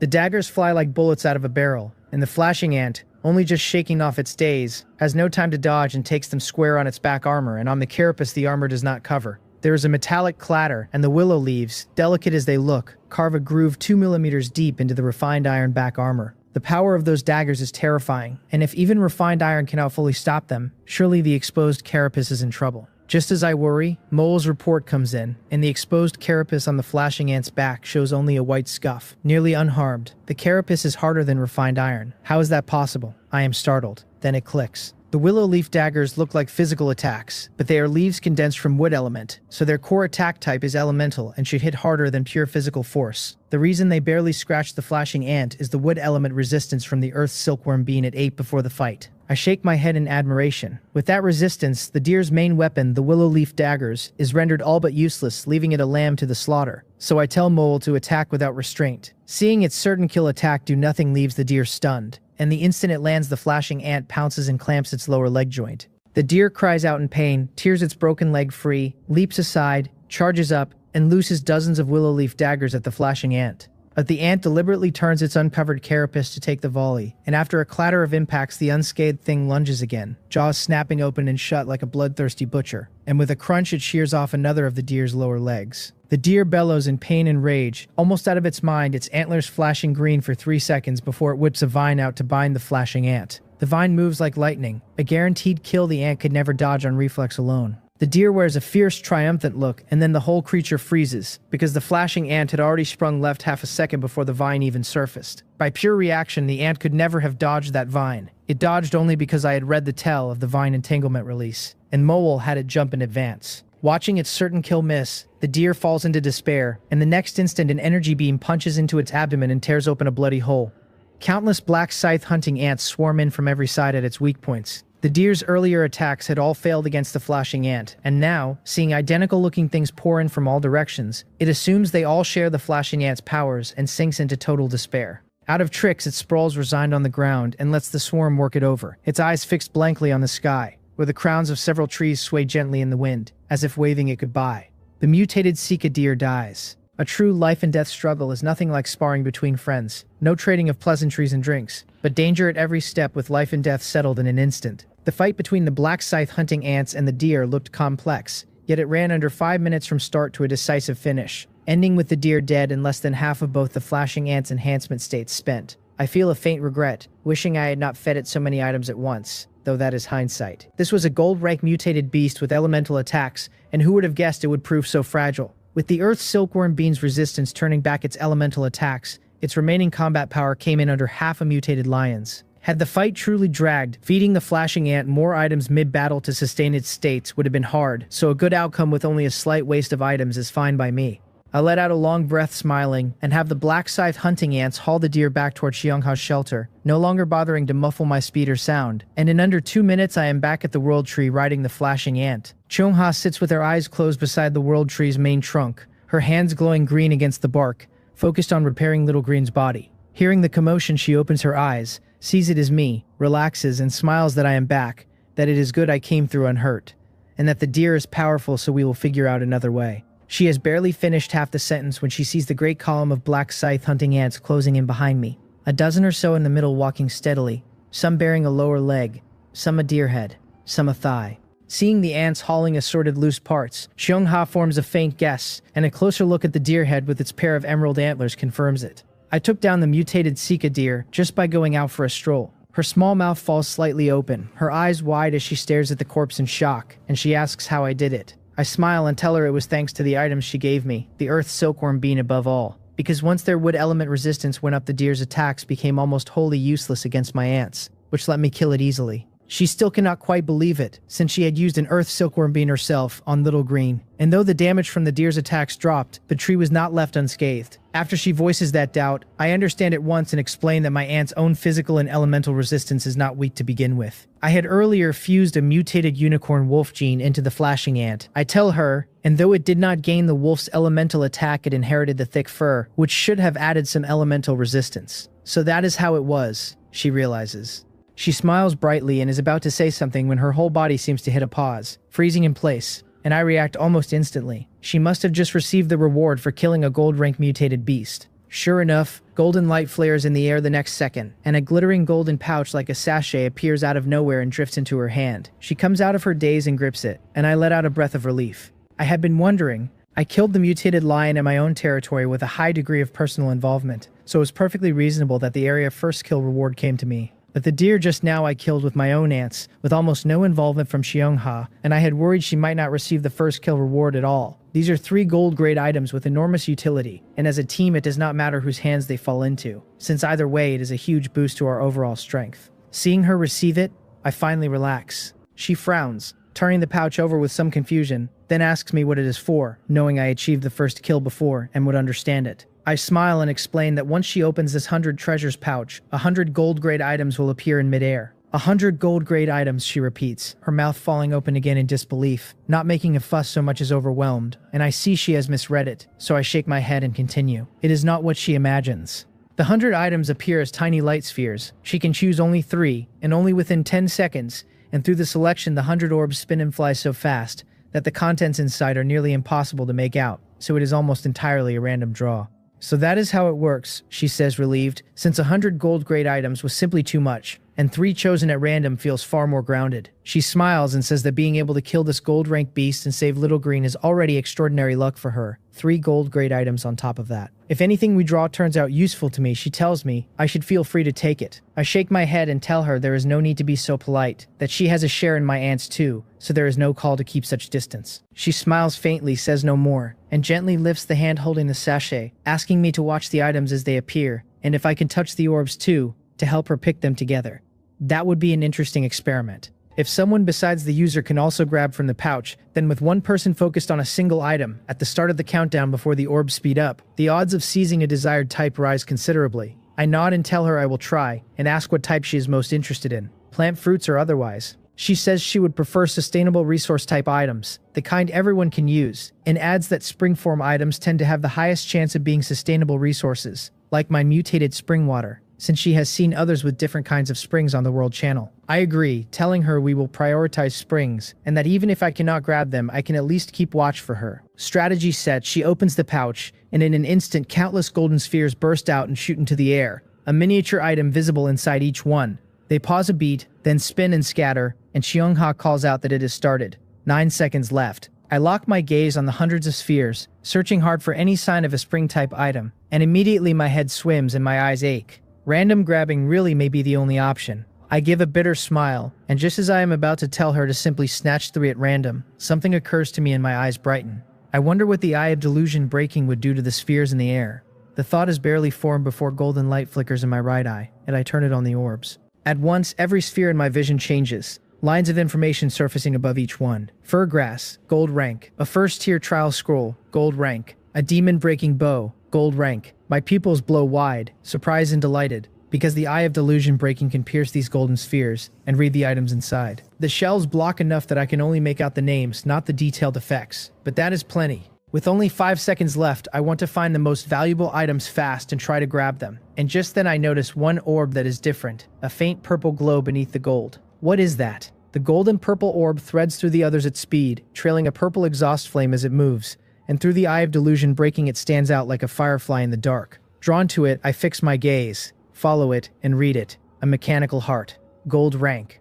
Growable. A growable item. I am stunned, my thoughts turning fast. I have seen only 3 growable items so far. Xiongha's Casimir World Tree, the bloodthirsty battle axe I opened from my own pouch, and now this mechanical heart. I had cracked the bloodthirsty battle axe open casually before and thought little of it, but now, under the Eye of Delusion breaking, I finally grasp it. Growable items are a 1 in 100 rarity. Out of every 100 items in a whole pouch, only 1 carries the growable tag, and I had pulled 3 at random and opened 1. A sheer explosion of luck. Having found the rarest thing here, there is nothing to deliberate. I steady myself, sharpen my gaze, fix on the gold-purple orb, and snatch. Got it. Feeling its warm solid weight in my hand, I am delighted, since I had been unsure whether I could even grab an item from Xiongha's pouch, and now I exhale. 3 seconds left. Xiongha watches the dazzling swirl, faint golden stars flickering in her eyes, and seeing me move, she stops hesitating and grabs a golden orb. After a quick glance at it, she means to grab another, when suddenly a black shadow sweeps in from the side and seizes one of the remaining orbs. As it takes the third, all 3 picks are spent, and the other 97 orbs dissolve in the air. Where did that person come from to snatch it? Xiongha and I both freeze, then look toward where the shadow went, and seeing its true face, we both relax. Xiongha chides Little Green for acting on her own and frightening us, asking what she would have done if she had picked a bad item. The world tree rustles its leaves softly, and Xiong's face lights with joy as she explains to me that Little Green sensed an item among the orbs that could strengthen her, which is why she suddenly reached out. So that is how it is. It seems that besides my Eye of Delusion breaking, the world tree as a very high-level being has unknown means of her own to see through the spheres. Cheongha asks what item I got, saying she could not make out the contents and simply grabbed one at random in the final seconds, and wonders how her luck ran. As she speaks, she opens the orb in her hand and a transparent glass bottle of fine golden sand appears. One sweep of my Eye of Delusion breaking reads it. It is golden sandy loam, gold rank, a renewable resource that produces 100 grams a day, greatly enriches soil and accelerates plant growth, and greatly enhances metal properties when used in metallurgy. Used by earth affinity creatures, it raises growth speed, and over long use it raises the growth ceiling. Good stuff. This rich woman foodie just casually scooped up a resource item. Such luck. Cheongha sees the information too and turns to me overjoyed, saying she got a resource item, one that enriches soil and perfectly matches her abilities. I am stunned, because the golden sandy loam has 3 effects and she mentioned only one. I certainly do not think she is hiding anything, since there would be no reason to, and in a flash I understand. My Eye of Delusion breaking read information beyond the item's standard effects, so I quickly send her the fuller information I saw, smiling that there is more, that she should look at what I sent. More? She is startled and picks up her manual, and seeing the detailed read her small mouth falls open in shock again, but she had already seen the deer's detailed information I sent earlier, so she has some resistance built up. And where last time the urgency kept her from asking, this time she reacts at once and asks whether I have a detection type skill. Seeing she has guessed it, I smile and nod in confirmation. I never meant to hide it. Since working with her going forward, I will inevitably keep using the Eye of Delusion breaking. I point to my golden right pupil and explain that my detection skill came from the 100 treasures pouch, that it reads more detailed information on creatures and items, and that I just discovered it can even see through the items inside the pouch's golden orbs. If I can see through the orbs, that is as good as choosing 3 gold rank items myself. I read her thought from her expression and shake my head, telling her it is not so extreme, that the orb shielding is strong enough that my eyes catch only the item names, not the detailed effects. Far from disappointed, her cheeks flush and she says excitedly that it is still very impressive, then asks what item I openly chose. I do not keep her in suspense and hand her the orb.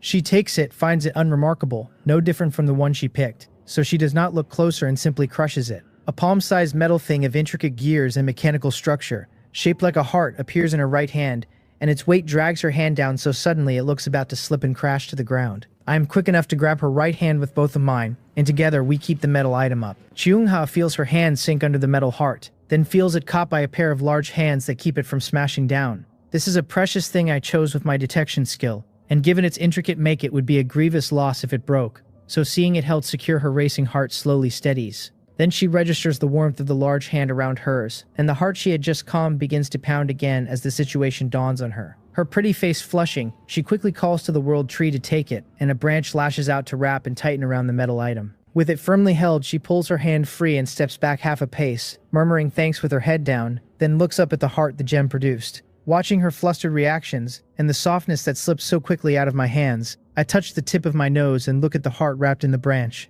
I already know its name, the mechanical heart, but not its specific effect, so golden light flickers in my right eye and the information surfaces. The mechanical heart, gold rank, global, greatly enhances its host's control over mechanical creations and metal materials once it recognizes a master, can grant a mechanical creature life and intelligence when fused with one, and improves in quality with the host's understanding of mechanics. This is tailor-made for 09. I cannot help a look of shock. Cheongha saw less of the information and finished reading earlier without speaking, and seeing my expression change after I finish, she sighs with a complicated look that she never expected the pouch to yield an item of this caliber, that it is too perfect for 09. I nod and smile that 09 truly lucked out, that we must exploit her thoroughly, or it would not be fair to the divine item we fought tooth and nail to get for her. Cheongha laughs at the teasing, and the strange tension between us dissolves. She tells me she has no need of 09's mechanical creations right now, and since I happen to need 09's help to build a shelter, I should give the mechanical heart to her. Several joint missions in, the two of us are familiar enough that I do not decline and simply take it. Then I ask about the item her world tree grabbed,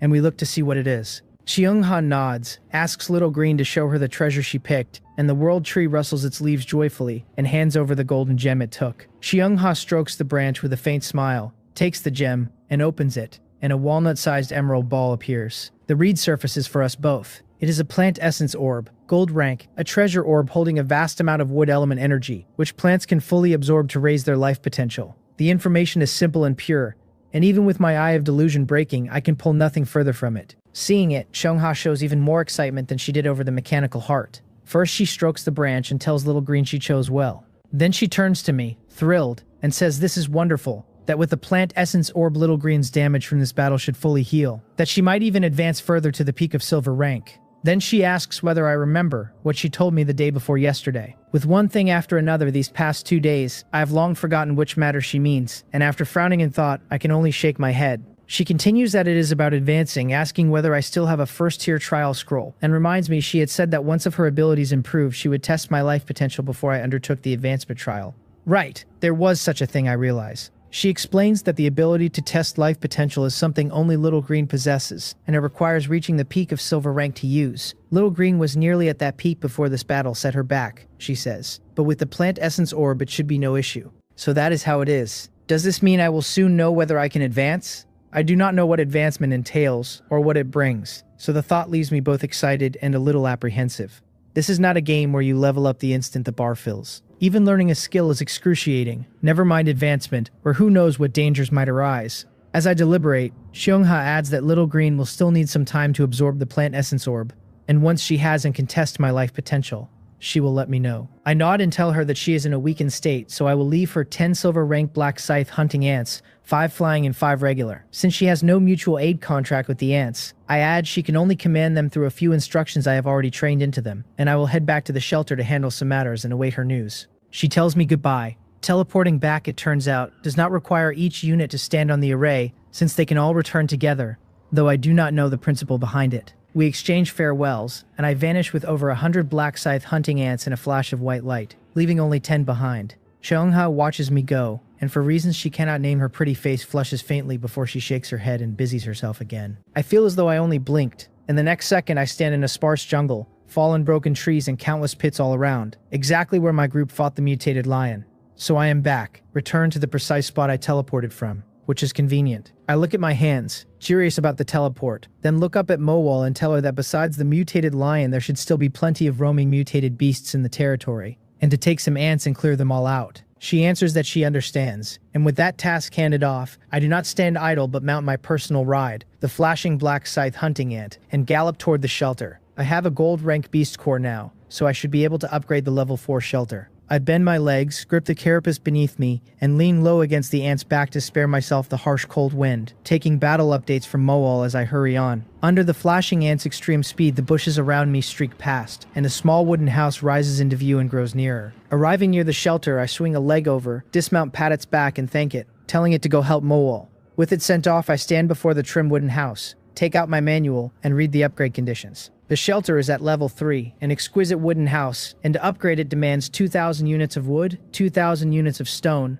every upgradable facility raised to level 3, and 1 gold rank beast core. I rub my chin and study the terms. The hardest piece, the gold rank beast core, is already settled. Next comes upgrading the facilities. I currently have only 3 upgradable facilities: the farmland, the beast pens, and the workbench. Though I have not tried upgrading yet, based on the materials level 1 facilities took to build, I conservatively estimate that pushing all 3 to level 3 needs at least 1,500 units of wood and 500 units of stone. That puts the total around 3,500 units of wood and 2,500 units of stone. Even for me, that is a hefty amount. I frown and tally what I have. The black scythe hunting ants have already cut every tree within 800 meters of the shelter, and I hold a total of 2,610 units of wood. Not even enough for the wood alone, let alone the 2,500 units of stone. Without Xiongha and the others supporting me, gathering it all today is impossible. I shake my head. I cannot lean too hard on allies. Once Mowal clears the surrounding mutated beasts, I will have the ants fell trees from farther out, trade for more materials.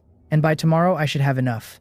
Plan in place, I move toward the farmland and beast pens, deciding to first upgrade the 3 facilities to level 2 to clarify the total resources needed. Walking between them, I read the farmland first. The level 1 farmland, built for 200 units of wood, is 100 square meters of protected ground, immune to dark world monster attacks, where crops can grow, and its upgrade condition is 500 units of wood. Just to reach level 2 it wants 500 units of wood. I frown, a bad feeling rising, and look at the beast pen beside it. The level 1 beast pen, built for 200 units of wood and 50 units of stone, is 100 square meters of protected pen, also immune to monster attacks, where creatures can be raised. Its upgrade wants 500 units of wood and 200 units of stone. Good heavens, even more exaggerated. I have not checked the workbench inside yet, but I doubt it differs much. At this rate, raising all 3 to level 2 alone needs 1,250 units of wood and 400 units of stone, nearly what I had just estimated for taking them all the way to level 3. Are the conditions for a level 4 shelter a little too extreme? Even I find them overwhelming, and ordinary survivors likely have no shot at a level 4 shelter at all. Before level 4, each upgrade demanded a meaningful jump in resources, but nothing near the enormous leap from 3 to 4, and I have a faint suspicion about it. Could the level 4 shelter hold something special? Special enough that the Dark World walls most survivors out through its conditions. What that something is, I long to know, but with my funds short, I have to set the question aside for now. Let it wait another 2 days, since the cold wave has not even arrived, so the need to upgrade is not yet urgent. The priority right now is dealing with any gold-rank mutated beasts that might exist in Will's and 09's territories. It is not only their safety I am weighing, but the mission rewards. The area first kill of a gold-ranked mutated beast grants 100 treasures pouch that lets me choose 3 gold-grade items. With my Eye of Delusion breaking plus my ability to help others extract treasures, a single pouch can almost reliably yield 1 growth-type artifact like the Bloodthirsty Battle Axe or the Mechanical Heart, along with 2 resource items. I have coveted growth-type items like those for a long time, and none so far have suited me, but if I help Will and 09 handle their gold-ranked beasts, that is 2 more growth-type items in play, and surely among them I can find one that fits me. The thought leaves me restless. I pick up my manual and open the friend channel, pausing over the avatars. Will has not replied, likely still asleep, so my finger skips his avatar and taps 09's below it. I ask whether any gold-rank mutated beasts have appeared in her territory, and her reply comes instantly. Not yet, she says, but she has only set up life detectors within a 1,000-meter radius around her shelter, so it is not impossible they exist farther out. Not within 1,000 meters? I read it and think a moment. So far, only my territory and Chomhas have turned up gold-ranked beasts, a mutated lion and a mutated Sika deer, 1 carnivore, 1 herbivore, and yet both were ferocious and highly mobile, reaching the shelter within an hour at most. It has already been 2 hours into the day, with no gold-ranked beast inside 1,000 meters of 09's shelter, so most likely her territory simply has none today. There is a slim chance a homebody beast that rarely moves is sitting undetected somewhere though. So I reply, offering to bring some ants skilled in reconnaissance to her shelter and scout her entire territory to settle whether any gold-ranked beasts are there. She goes quiet a moment, then replies that perhaps we should not, that it is very safe there right now. Seeing her refuse, I am startled. Then I get it. 09 is extremely socially anxious offline, and she is probably too embarrassed to meet me alone. I smile and reply that I see that I'd been thinking of bringing her a meeting gift for my first visit, but since it is inconvenient, never mind. A meeting gift. 09, sitting cross-legged and eating a lollipop, tilts her head in confusion and quickly types to ask what meeting gift. I say nothing, only attach the item information for the Mechanical Heart. On the far end, 09 sees it, her eyes go wide, her mouth falls open, and she does not even notice the lollipop dropping to the floor. 09 looks at the Mechanical Heart's information, her head spinning, and after a dazed moment she snaps back and pounces on her manual, hands flying across the screen so fast they blur. She calls me Big Brother, says I truly am her big brother, demands to know why I did not tell her about such a good thing sooner, insists it is very convenient there, and tells me to hurry. A flurry of rapid beeping bursts from my manual a few seconds after I send the information, and even thousands of miles off I can feel her excitement, so I reply with a smile not to rush, that I am coming now. As I speak, I call out all the sentry ants through the mutual aid contract, and half a minute later they crawl from the ant nest entrance one by one and line up neatly at the door. With them nearly assembled, I send a teleportation request to 09, and it is approved almost the instant it goes out, a white array appearing on the shelter's ground. The speed of the approval leaves me briefly stunned. This girl is genuinely impatient. I shake my head with a smile and have the sentry ants step onto the array first. Unlike the large black scythe hunting ants, the sentry ants number as many as 500, but run far smaller, so dozens to hundreds cross at a time, and in only half a minute all 500 have teleported away into the shelter. I follow close behind, picking up the Mechanical Heart and completing the final crossing. When I open my eyes, I stand in what looks like a mechanical workshop, at least 60 of the 80 square meters of the shelter taken up by mechanical parts, gears, and machine tools. Most of my sentry ants, having teleported in, have been deposited into this tangle, and many are now lost in the maze-like mechanical zone, bumping left and right in search of a way out. The only relatively tidy spot in the whole shelter is the space near the wooden bed. 09 sits cross-legged on the little wooden bed, her long white hair draped carelessly down her back. Dark circles fixed almost permanently under her eyes from who knows how many sleepless days and nights. Yet her pale blue eyes are bright, fixed intently on me, though she says nothing and does not dare approach. The moment I land, I sweep my surroundings and feel her burning gaze, and turning, I meet her eyes for a few seconds. She blushes faintly under my look, but holds firm, watching me with anticipation. I do not tease her, only greet her with a smile, calling it a welcome gift as I walk over and carefully set the Mechanical Heart on her workbench with both hands. The instant it is out, her eyes cannot leave it, fixed on the magnificent creation, utterly captivated. As soon as it touches the bench, she springs up to pounce on it, but her legs, numb from sitting cross-legged so long, give out, and she pitches face first to the floor with a thud, crying out in pain. There is really no need to be this impatient, is there? I am stunned a beat, then quickly grab her by the shoulders from behind. Her body is very light and soft, well under 80 pounds by my guess, and with my own training I lift her easily and help her sit on the edge of the bed. Dusty and disheveled, in enough pain that snot bubbles form and a few clear tears slip free, she murmurs an almost inaudible thanks, recovers a moment, and excitedly pounces on the mechanical heart again and fiddles with it in rapture. I shake my head helplessly and ask whether it is convenient for me to explore her territory. Hearing the question, she looks up at me, then quickly drops her head, says nothing, and grabs the manual to tap on it with her slender fingers. My manual chimes, and sure enough, it is from her, telling me to do as I please, and not to disturb her research on the mechanical heart. The contrast between her online and offline selves is too much. I look at her, busy with the heart, with a strange expression.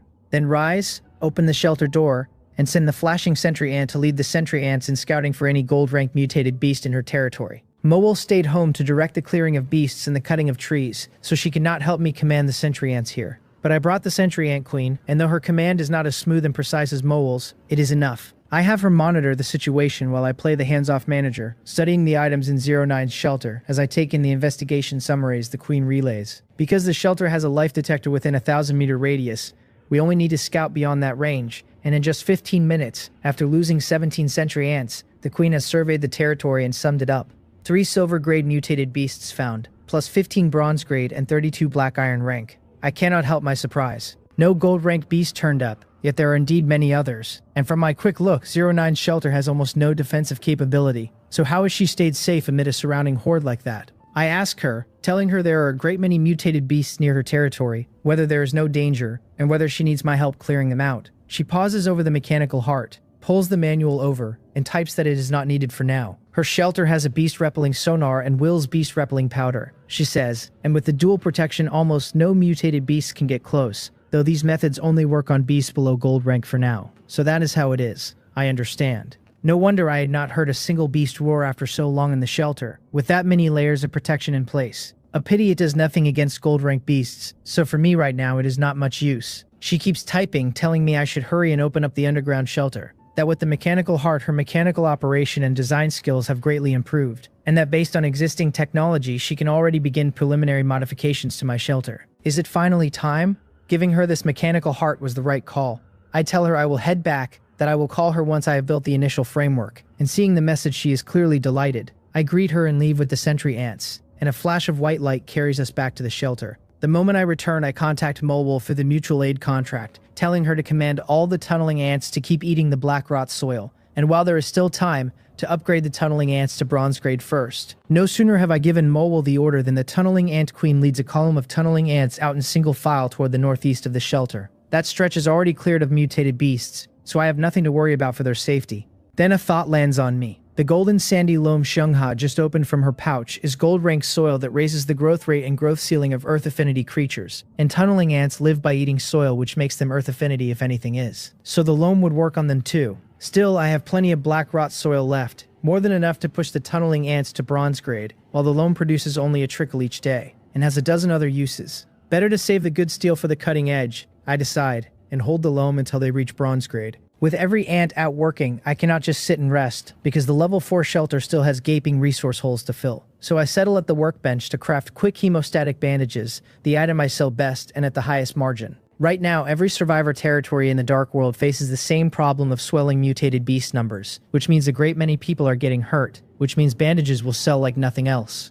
The trouble is they take plant fiber, adhesive, and coagulation serum, and I burn through everything I bought before. I ask Chiangha for some plant fiber, then spend 500 units of wood buying 100 units of adhesive from a trader named Rio Seol. Will is still out cold, so I have to buy 100 units of coagulation serum off the trade channel for 2,000 units of wood. I have truly emptied my pockets scraping the bottom of every reserve, but it is worth it. Setting aside the plant fiber Chongha gave me, a single quick hemostatic bandage cost me only 25 units of wood to make, and at the going rate one sells for 300 without a moment on the shelf. If the things were not so brutal on my spiritual power that I cannot churn them out back to back, one hard night would gather everything the level 4 shelter needs. Before I start though, I look at the workbench itself. To do a job well, first sharpen the tools. A level 1 workbench cut my crafting time by 5% and eased the fatigue, A real difference, and a level 3 bench would be better still. And a level 3 bench is a prerequisite for the level 4 shelter besides. Upgrading it first is the move that kills several birds at once. My funds are nearly all tied up in materials. Not enough to push the bench to level 3, but I am not without a backup. Of the bandages I crafted earlier, after handing some to Will and the others I still have 7, so I list all 7 on the trade channel at 300 apiece, and within 5 minutes they are gone, leaving me 2100 units of wood richer. With resources in hand, I open the bench's terms. It wants 250 units of wood and 200 units of stone to go from 1 to 2, and I confirm. The small wooden table, barely over a meter wide, swells into a bluestone slab half again as broad, sturdier and far more stable. I feel the comfort of it for a moment and check the next tier. 1,000 units of wood and 500 of stone. The demand has leapt again. From this alone, I can guess the animal pens and farmland will be just as greedy at level 3. I have wood enough now, but I am short on stone, so I exchange 600 units of wood for 500 of stone at the going ratio, and confirm the second upgrade. A white marble countertop 2 meters wide settles into place before me. I pat the smooth, solid surface with a wry smile and tell it that it had better earn back everything it just cost me. I clear the clutter, draw a slow breath, let my gaze sharpen, and begin crafting bandages. 8 minutes later, the first one rests in my hand, a clean 20% off the old crafting time, and I still feel fine, no fatigue worth mentioning. Upgrading the bench first was exactly right. I settle into a rhythm, stacking each finished bandage to the side as one after another comes off the marble, until the dizziness creeps back behind my eyes and I have to rub my temples. The bench eases fatigue, but I have been at this too long, and I am still grinding. Just as I steel myself to push through, Moel's message reaches me, telling me the evolution success rate for every tunneling ant has hit 100%. They can finally advance to bronze grade. Relief and joy both, and I check the clock, only to find the day will end in roughly half an hour, so there is no need to keep forcing bandages out of myself. I have made 17 while resting between the work, worth about 5,100 units of wood. Not quite enough for the level 4 shelter, but close. And with no urgency left, I can sign all 17 to the trade channel at 350 apiece. Then I reach for Moel through the contract and tell her to bring all the tunneling ants home and ready them to advance. I add, after a beat, that the black scythe hunting ants should finish dissecting the mutated beast flesh, store it in the cellar, and come back too. She answers that she understands. With half an hour left to nightfall, the day's kill count was no small thing, and butchering all of it is heavy work, but there are nearly 200 black scythe hunting ants, so they will finish in time. I drop into my chair and wait. Soon an earthy brown head pushes up out of the ant nest entrance, the tunneling ant queen, not the front door but the nest, which startles me a beat before I get it. These diggers must have tunneled themselves a back door somewhere. After the queen climbs free, one earthy brown body after another follows. All 23 tunneling ants in position, and a glance confirms every one of them, the queen included, sits at 100%, so I give the order without hesitation, telling each of them to take a sip of the mutated spring water. They line up and drink, one after another, then hold their places and wait for the change to take them. With the rate maxed, I have no fear of an accident, and I watch them with anticipation, until a problem crashes into me and my face changes. When the tunneling ants advance from no grade to black iron rank, their size jumped 100-fold, from 5 millimeters to half a meter. So how big do they get this time? Surely not 50 meters. 1 or 2 at that scale would split the shelter open from inside. It is nearly dark, and if my own ants burst my home now, that is a catastrophe, killed not by a gold-rank beast, but by my own people. Cold sweat prickles down my back and I move fast, ordering them all outside to finish evolving in the open near the farmland. They rise and file out, and I hurry after them. Dusk has come down, the last ray of sun bleeding off the horizon, throwing long dark shadows over the 23 ants, and with the trees gone, a cold wind drags fallen leaves and grit across the ground, until I have to squint just to keep my eyes open. I watch them with dread, picturing giants I will have nowhere to stow once true night falls. They do not keep me waiting long. After about 3 minutes, their bodies begin to swell, half a meter to 1 meter, 1 meter to 2, climbing under my eye until each one settles at 5 meters long and 2 meters tall, earthy brown behemoths standing on the ground like a row of small hills. I let out the breath I was holding. 5 meters I can house. Anything wilder and I would have been stranded. With night almost on me, I do not bother reading their information. I tell the tunneling ant queen to take them down to the nest, and she crosses to a meter-wide opening near the farm, and waves a foreleg at the column behind her. A few of them come up, widen the mouth, and bore in, vanishing in a blink. Then the queen leads the rest down after, the last one staying to fill and level the opening behind them. I head back into the shelter myself, take up a kerosene lamp, and descend the nest steps to find them. The evolution cost them a brutal energy deficit, so they are all buried head down in the earth, eating dirt by the mouthful, which is the whole charm of soil-eating ants. They refuel on nothing but the ground itself. And since I want the underground shelter dug deeper anyway, them feeding here saves me even the labor of hauling the spoil out. While they gorge, I leave them be and turn the eye of delusion breaking on them. The queen, a reproductive ant, holds no surprises, gaining only a production expansion ability, and when I read the ordinary diggers, the information comes back no richer than what I already knew, which puzzles me until it clicks. Through the species contract, my read on my own ants is already exhaustive, so detailed the eye cannot add a thing. Still, one new line stands out on the common tunneling ants, now bronze grade. Construction type, their abilities listed as rapid excavation, all-rounder, and a fresh one, structural master. I query the queen through the contract to learn what it does. With structural master, the tunneling ants dig tunnels along a sound, deliberate structure, so what they carve out stays safe. And better still, they read intent exactly. I need only picture the architecture I want and give the word, and without any drawn-out back and forth, they replicate the vision perfectly. That lands as pure delight. The ability does not raise their raw digging speed, but it is priceless all the same, because conveying anything precise across a species barrier is a nightmare. People struggle to communicate cleanly with each other, never mind a man in a colony of ants. And a species contract only lets me hand them basic commands. Getting them to build the underground shelter exactly as I imagined it would have been agony. With structural master, it is effortless. Even if I wanted an absurd ice cream cone spiral of a base, they would render it faultlessly. But I want nothing so silly. Back in my university days, I worked a stint passing out flyers, some of them for luxury apartment blocks. And bored on the job, I would study the floor plans printed on them, the layouts and dimensions, until I had them memorized. At the time, I only looked on with envy, never dreaming a penniless nobody like me would one day afford such a place. Never dreaming the daydream would actually come true. A 200 square meter unit is modest, but enough to live in for now and light on materials, so I will build one to start and slowly grow my underground kingdom out from there. I push the layout straight into the queen's mind, contract the project to her, and tell her to begin once she has absorbed enough energy. Even with the level 3 bench softening it, all those bandages have hollowed me out, no strength left to make a single one more, so I sink into my chair and wait for night. A dozen minutes slide by and night arrives on schedule, and when I glance at the clock, my brow tightens. The night now runs 18 hours, which leaves only 6 hours of daylight tomorrow. Every other day, the night swells by half an hour and the day shrinks to match, a clockwork creep that has not faltered once. At this pace, in another 12 days,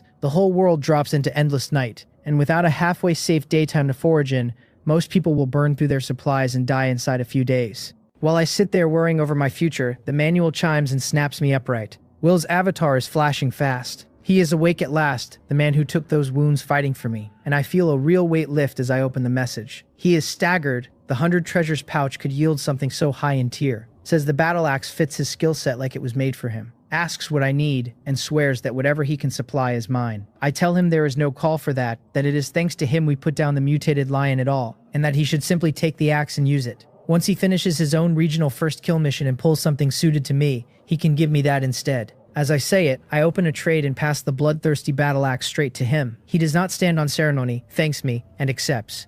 Then I ask whether he has turned up any gold rank mutated beast in his territory. He has only been awake a few minutes, and has not scouted thoroughly, he says, but he has a perception skill that reads the strength of a creature's aura, and nothing near his territory registers at gold rank. My brow knots on its own, a bad premonition surfacing. I visited 09's land during the day and found no gold rank beast, and now Will's territory has none either. To me, a gold rank mutated beast is no longer a flag for danger, but a synonym for treasure. Cheongha and I have already cleared our first kills, so ours are spent, but Will and 09 have not, and each of them stands to gain another 100 treasures pouch the moment they down a gold rank beast. If some other survivor snatches their regional first kills out from under them, that is a staggering loss. Today is the first day gold rank beasts have appeared, so it is still fine since few people can kill one yet. But if their territories spawn nothing tomorrow either, the odds of being beaten to it climb sharply. Rather than wait to be robbed, I would rather seize the initiative, so I ask Will whether he has abilities tied to beasts, and he tells me he has methods for traps, taming, and weakening alike. Then I ask whether he has any way to draw beasts in, gold rank ones specifically.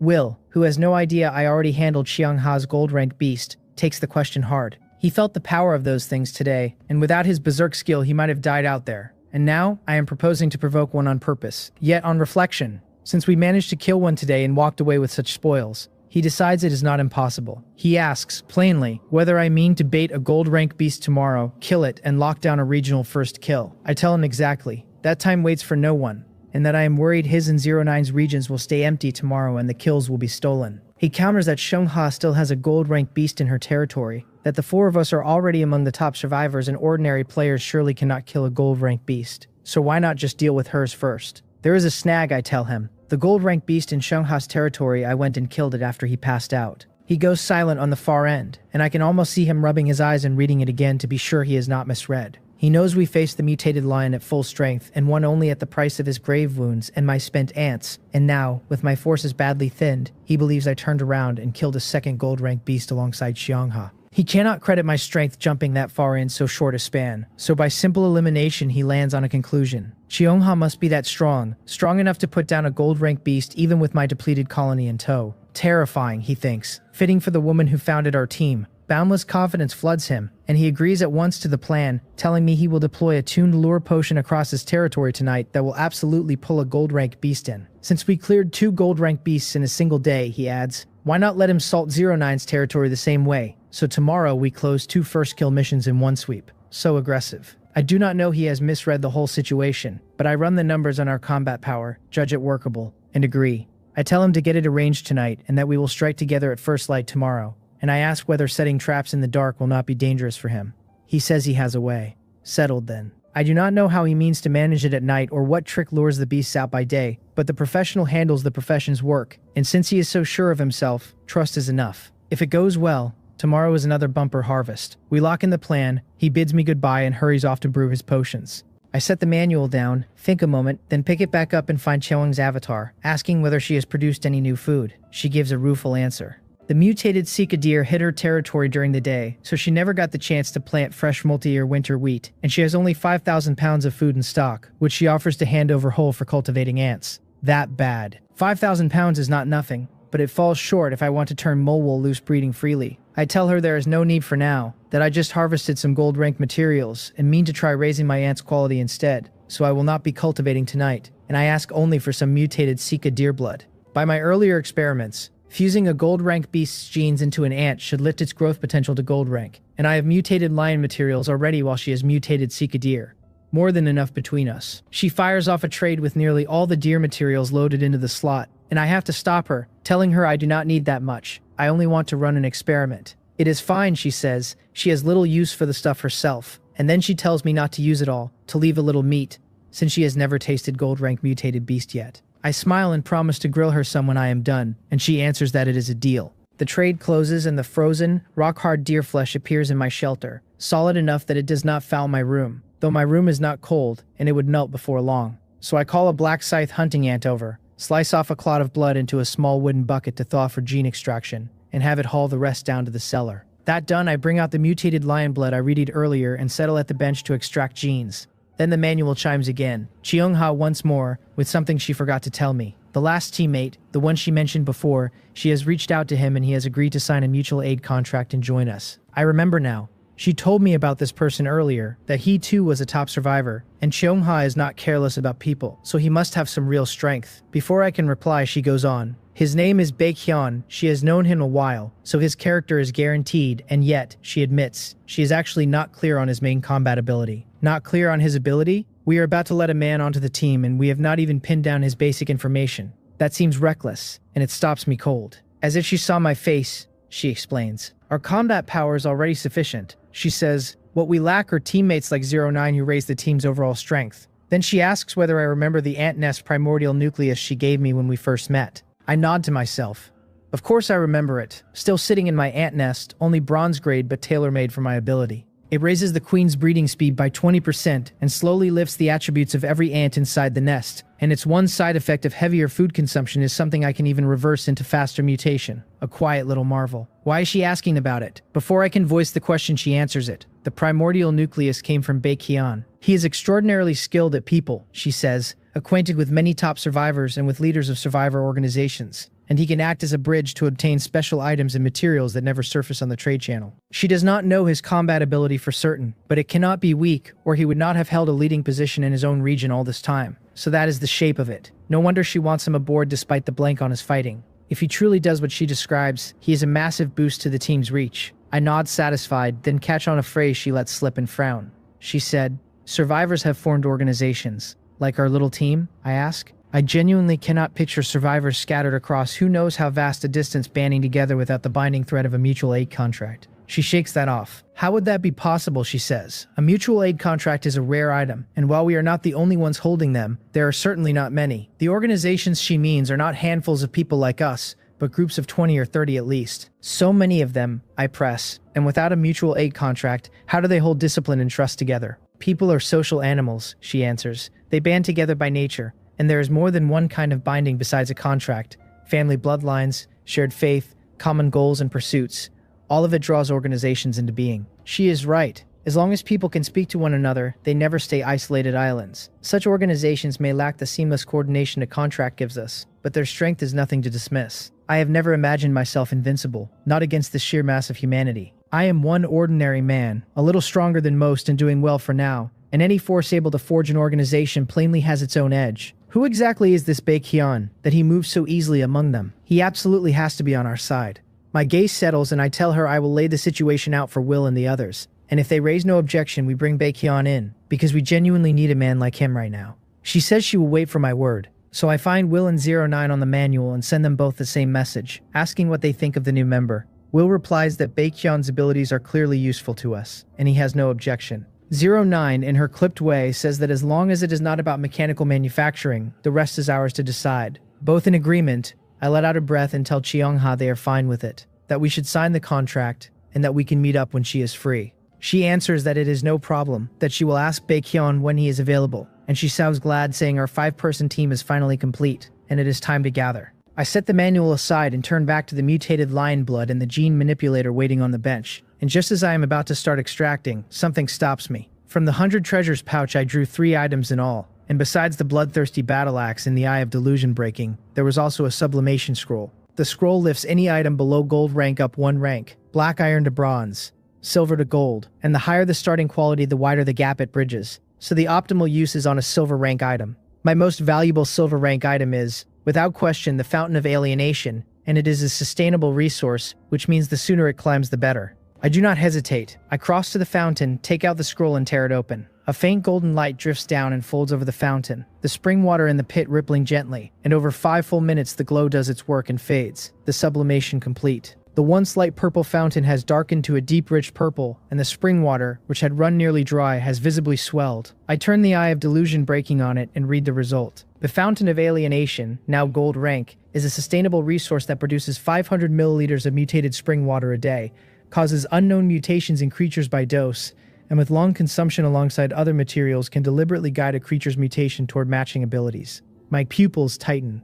A silver rank fountain managed only 100 milliliters a day, so a single rank has multiplied the yield 5-fold, and that alone is a windfall. But the wilder part comes after. Gold rank spring water can steer mutation toward chosen abilities outright. That matters enormously, because fusing a mutated beast's genes only lets an ant inherit that beast's body structure or traits, never an entirely new ability. This pushes my colony's potential to a whole different ceiling. Still, I am unclear on how exactly the cooperating with other materials part works, so I set a stone beside the fountain and read it through the eye, and the answer surfaces at once, that regular consumption of stone alongside mutated spring water yields defensive abilities. The eye really is that convenient.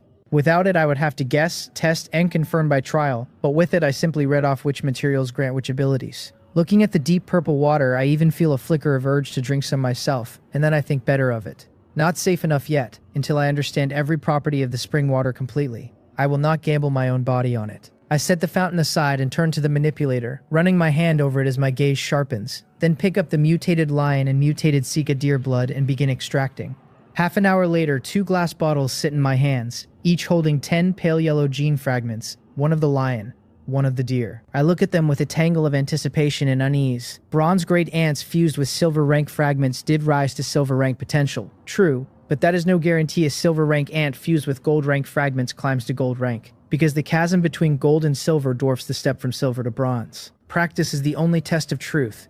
Better to try it than to keep guessing, so I call over an ordinary black scythe hunting ant already at silver rank, lift its antennae onto the manipulator, tip 1 mutated lion fragment onto the vessel, and turn the knob. When the operation finishes, I lean back and watch with tension and hope as the ant drops to the ground, its body twisting violently. I do not just watch though. From experience, I have several other ants haul 100 pounds of mutated flesh up from the cellar, because the stronger the fused gene, the more energy must be replenished after implantation. The specific food depends on the species, black scythe hunting ants needing meat where tunneling ants need only soil. Meat is precious, which is why combat ants devour resources far past what the others cost. 5 minutes pass and the ant is still changing, where silver rank fusion took only about 3, so the gold rank gene plainly carries far more force, enough to stretch even the fusion out. I count off a full 10 minutes, and with one last twist the fragment finally takes. The ant has bloated to an outrageous 3.5 meters long and 1.5 meters tall, already the size of the flashing black scythe hunting ant that fused 2 silver rank genes. Just standing in my room, it crowds the space, so that 2 more like it would split the shelter. Beyond the bulk, a ring of mane-like hair now circles its head like a lion's, and brownish-red fur has spread across its body, fur whose cold resistance alone is surely no small thing whatever its defensive worth. The mutated lion gene has changed it so completely that anyone seeing it would call it a lion's close cousin, not an ant.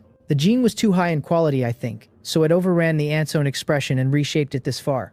Then I read it, hoping the lion's gold rank gene has lifted its potential to match. The panel shows a silver rank black scythe hunting ant, combat type, abilities 10-fold bite force, primary carapace, primary strength, currently fused with the mutated lion gene, with 1 fusion slot left, and no more.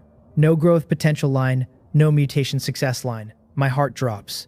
Those fields only vanish when an ant has hit its ceiling and can evolve no further. Is gold rank an impassable wall? Is silver rank simply the limit for ants? The thought is hard to swallow. It has been only a handful of days and gold rank beasts already walk the world, and no one can say what horrors come next. If my ants cap at silver rank, the early lead I built bleeds away fast and I am left in the dust, maybe dead. Was my choice wrong? No, it will not be like that. There are no useless paths, only useless people, and even the weakest ant can be raised to a realm that swallows heaven and earth. My gaze hardens and I turn the eye of delusion breaking on the ant, and a second reading appears, the same panel as before, but with the missing line restored. The growth potential reads silver rank at 61%, and beneath it the methods to raise it are spelled out plainly. Fusing genes of higher potential, using items that lift growth potential, keeping the ant in a suitable environment for a long stretch. There it is. The eye dragged the hidden field back into view, and laid out the path besides. I clenched my fists, grinning. I do not know how much the lion gene added, but it cannot be little, and the ant still has 1 fusion slot. So if the information holds, a second gold rank deer gene should push it to gold rank potential outright. Likely, but it has to be tested. I have the ant lay its antennae under the manipulator again and fuse a mutated Sika deer fragment the same way. Since the lion gene already swelled it so much, I send it back to the nest before the change starts, then follow it down with the kerosene lamp, expecting another 10 minutes for the deer gene to settle. Restless, I do not wait at its side. I leave Mole to watch it and walk to the stairs, continuing downward. The ground floor holds my shelter. The first underground level holds the ant nest, and the new level the tunneling ants just opened is the second underground floor. The construction crew is hard at work down there to my design, and I want to check the progress while I have the gap. After at least 10 meters of stairs, I near the second floor. The full 10-meter gap between levels, rather than the thin slab of an ordinary building, exists purely to prevent collapse, because the second floor is to be my home, and a collapse there ends the story. Before I even reach it, a drilling whine like an electric drill carries up from below, the tunneling ants busy at their work, and a few steps further a wall of earthy yellow dust hits me and sets me coughing so hard I cannot make out a thing ahead. Nothing for it. Choking and grimed, I grab the lamp and retreat back up to the nest on the first floor, brace my hands on my knees, and gasp until my lungs clear. I will just wait until they finish before I inspect it. I recover a few minutes, then look up toward where the gene-fusing ant should be, and though the dim lamp will not let me read its form, I hear it eating in great heaving gulps, the refueling that only follows a successful fusion. So the ant that took 2 gold rank genes is done. Why did I bother running down there and half choking myself to death? I think wryly, though at least the time passed quickly. I turn the eye on it and read, still a silver rank black scythe hunting ant, combat type the same 3 abilities, but now fused with both the mutated lion and mutated Sika deer genes with 0 slots left. The growth potential reads gold rank at 11%, with a familiar list of ways to raise it. There is a final line too, mutation evolution success rate at 0, which feeding flesh type materials will lift, with a high chance of evolving combat type and a slim chance of mutating into another type. It worked. 2 gold rank beast genes, and the ant's potential has climbed to gold rank. Once the potential hits gold rank, the mutation success line surfaces alongside it. And once that rate reaches 100% and the ant drinks mutated spring water, it becomes a true gold rank ant. From this run, I also learned the exact value of a gold rank fragment, that one raises silver rank potential by 50%, which means even a silver rank ant sitting at 0% reaches gold rank potential after fusing 2 gold rank fragments. Pushing past gold rank to platinum the same way, though, would be brutal, requiring platinum rank kills for their fragments, with no telling how much one platinum fragment adds or how many it would take. So by gene fusion alone, gold rank is very nearly the ceiling. The old me might have sagged at that, but knowing through the eye that other paths to raise potential exist, I no longer lean on fragments so heavily. Since platinum is a long road off, better to enjoy the present, and it is time to fuse genes for the ant queens. I had held off on the queens for 2 reasons. 1, the fusion slots are few and permanent, so loading a queen with 2 low-quality genes would cripple her growth potential. 2, the matter of inheritance, whether a queen who fuses genes passes them straight to the ordinary ants she breeds, and if so, whether those ants still keep empty slots of their own. Both worried me, but now that I have mapped the ceiling I no longer care, because if a queen's potential reaches gold rank, every ant she cultivates is born gold rank. Otherwise I would have to fuse 2 gold rank genes into every single ant, then pour food into each to raise it, just to net 1 gold rank ant, and the resource gap between those 2 paths is enormous. I close my eyes, sense the auras of my several queens through the contract, and ask myself who should be first. Mowal.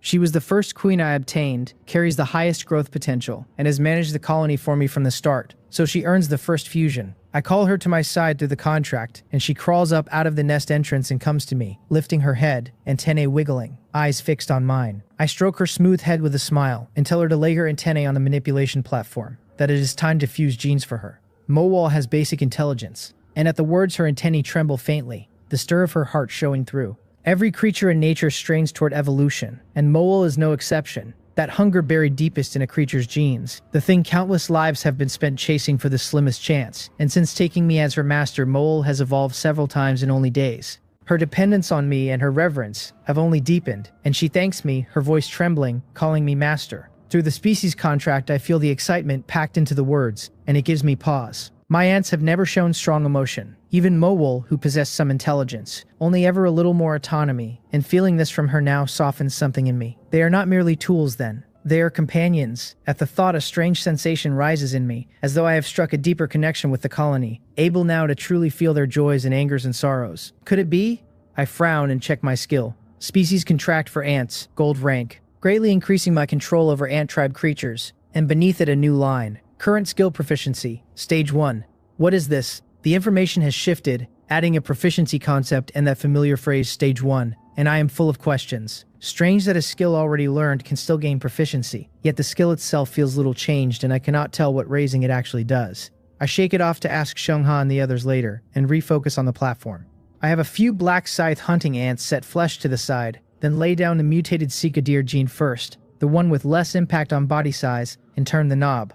After a wash of shifting light, Mowal fuses the deer gene and her body twists hard, the absorption underway. Her transformation runs far longer than an ordinary ant's, a full 20 minutes, before the deer gene takes. Then she eats the flesh I prepared, not gorging like a starving ghost the way the common ants do, but feeding lightly, almost elegantly, unhurried in look yet fast in fact. Mowal is my right hand, and though I know gene fusion carries little danger, I cannot help a thread of nerves until I see the first gold gene settle, and only then do I breathe out and smile. After another 10-odd minutes of waiting for her energy to refill, I fuse the mutated lion gene into her in turn, and send her back to the nest to finish, genuinely unsure whether a queen can reach gold rank potential on just 2 gold genes. I do not follow her down to suffer the wait. I sit at the bench and distract myself making quick hemostatic bandages, turning out 2 of them half carelessly, then slap the second onto the marble. I rise fast with the lamp and stride down to the first underground level, thrusting the light ahead, the eye fixed on Mowal where she has already finished fusing and is feasting to refill. Golden light flares in my right eye and her information appears. Black sickle hunting ant queen, silver rank, potential gold rank at 2%, reproductive type, abilities rapid proliferation, production expansion, rapid development. She is fused with the mutated lion and mutated Sika deer genes with 0 slots left. Mutation evolution success rate at 0, which feeding flesh raises, high chance reproductive, slim chance other. It is done. Mowal's potential really has turned gold rank. Unlike the ordinary ant which landed at gold rank 11%, Mowal sits at only 2%, scraping over the line by the barest margin, but a result is a result. Now that her potential is gold rank, lift her mutation rate to 100%, add mutated spring water and she becomes a true gold rank creature. The excitement takes a full 5 minutes to ebb out of me. Mowal is not yet a true gold rank creature, only gold rank in potential, and the last stretch of a long road is the steepest, so this is no time to celebrate. I still have a use for those 2 gold rank beasts, I tell her, but beyond that she may eat all the mutated beast flesh in the cellar, and she should drive her mutation rate to 100% as fast as she can. She answers that she will give it her all. I hold the gold rank flesh back not out of stinginess but because Will and Xiongha both have a claim on those 2 beasts. Will for his beast-related ability and Xiongha for the gold rank barbecue I promised her. So I think better of it, and decide to test Mowal's growth speed on lesser flesh first, only breaking into the gold rank meat if the pace proves too slow, with 2 gold rank beasts still to handle tomorrow. Under my guidance, Mowal eats flesh of various grades, each one raising her mutation rate by 1%, and I time it precisely with the eye to get hard numbers. Black iron rank flesh adds 1% in 23.5 minutes, so 0 to 100 would run a full 39 hours, which is not actually slow. I hand her the meat directly, and she need only eat, where in the wild she would have to hunt for it and take several times longer. But 39 hours, with about 13 left in the night, lands 2 days out, after the cold wave has already arrived, and I cannot wait that long. Bronze-grade flesh takes 17.5 minutes a percent, 28 hours total, still slow. Silver rank flesh takes 10 minutes a percent, about 17 hours, finishing late tomorrow when the day is nearly spent, no good. Gold rank flesh takes 2.5 minutes a percent. That is twice the speed of silver rank. On gold rank flesh alone, Mowol would reach gold rank in a little over 4 hours, leaving 8 or 9 for breeding gold rank black scythe ants, and slashing the difficulty of tomorrow's hunts in Will's and 09's territories. But there is not enough gold rank flesh to carry her all the way, so I settle for the next best path. Setting aside 10 pounds of mutated lion meat and 10 of mutated sika deer, I give Mowol all the rest of the gold rank meat to lift her rate. Combined with silver rank flesh, after subtracting her current 6%, I estimate she advances to gold rank in about 8 hours. That is roughly twice as slow as pure gold flesh, but still done 5 hours before the night ends. Time enough to breed many gold rank black scythe ants and tilt tomorrow's daytime battle our way. So I give her the order. Once she finishes all this flesh, her rate will hit 100%, and I may still be asleep then, so she should drink the mutated spring water and evolve on her own. The moment she reaches gold rank, she is to begin breeding gold rank black scythe ants at full tilt, and wake me 5 minutes before the night ends if I am still sleeping. She guarantees she will complete the mission. I watch her settle diligently into eating, nod and head back up to the shelter, then to the bench to make more bandages, because 13 hours of night remain, and this is a critical stretch. Far too soon to sleep in. As my strength has grown, I find 5 hours of sleep enough so long as I am not too tired. But bandage crafting burns spiritual power, so tonight I will need at least 6, and if I push hard now I can nearly reach the level 4 shelter tomorrow. Why sleep long in life, I tell myself. There's plenty of time to sleep after death, so I will sleep once the materials at hand are used up. 65 portions remain. I grit my teeth, let my gaze focus, and my hands move fast, stacking bandage after bandage like a man on an assembly line, until the movements slow and slow again. I sway picking up a length of plant fiber, and before I can begin, my consciousness scatters and my body slumps heavily onto the workbench. Gone under, soft snores rising from me. I am truly spent. A few minutes after I collapse, a dark shape crawls slowly out of the nest entrance, crosses to the bench, lifts me gently, carries me to the wooden bed, and draws a quilt over me.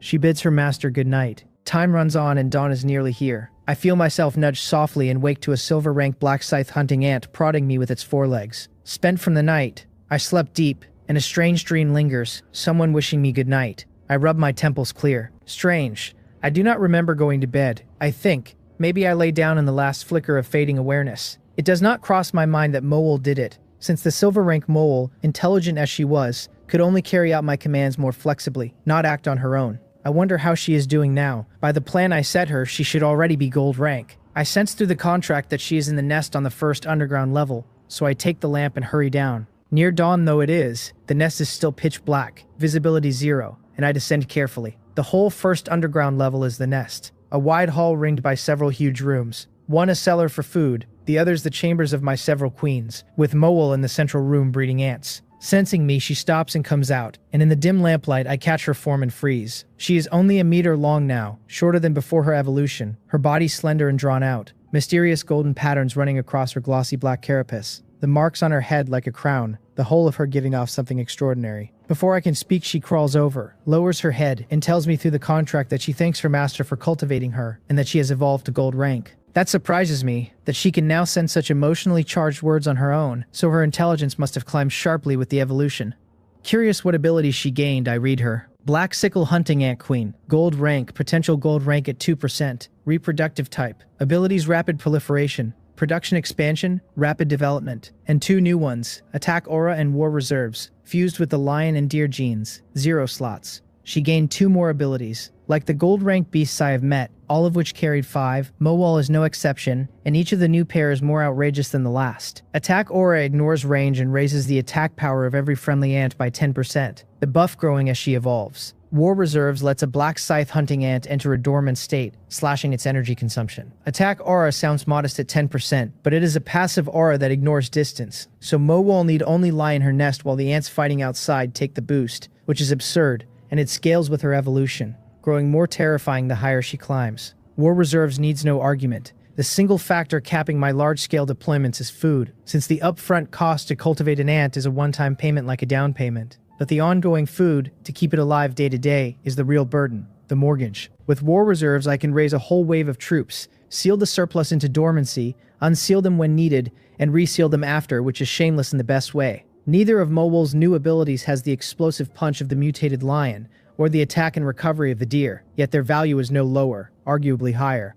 I tell her the new abilities are very useful, and her antennae sway side to side, plainly pleased. She asks whether I did not have her breeding ants, and reports that over 5 hours she spent 3,000 pounds of food and every scrap of black iron and bronze-grade flesh in the cellar to cultivate a total of 5 gold-rank black scythe ants. Wait, how many? I shake my head, dazed. The food I will not even raise, but the black iron and bronze flesh in the cellar still came to roughly 1,500 pounds after what was used, and mutated beast flesh holds energy far past ordinary food. After burning through all of that, she produced only 5 gold-rank black scythe ants. My heart aches.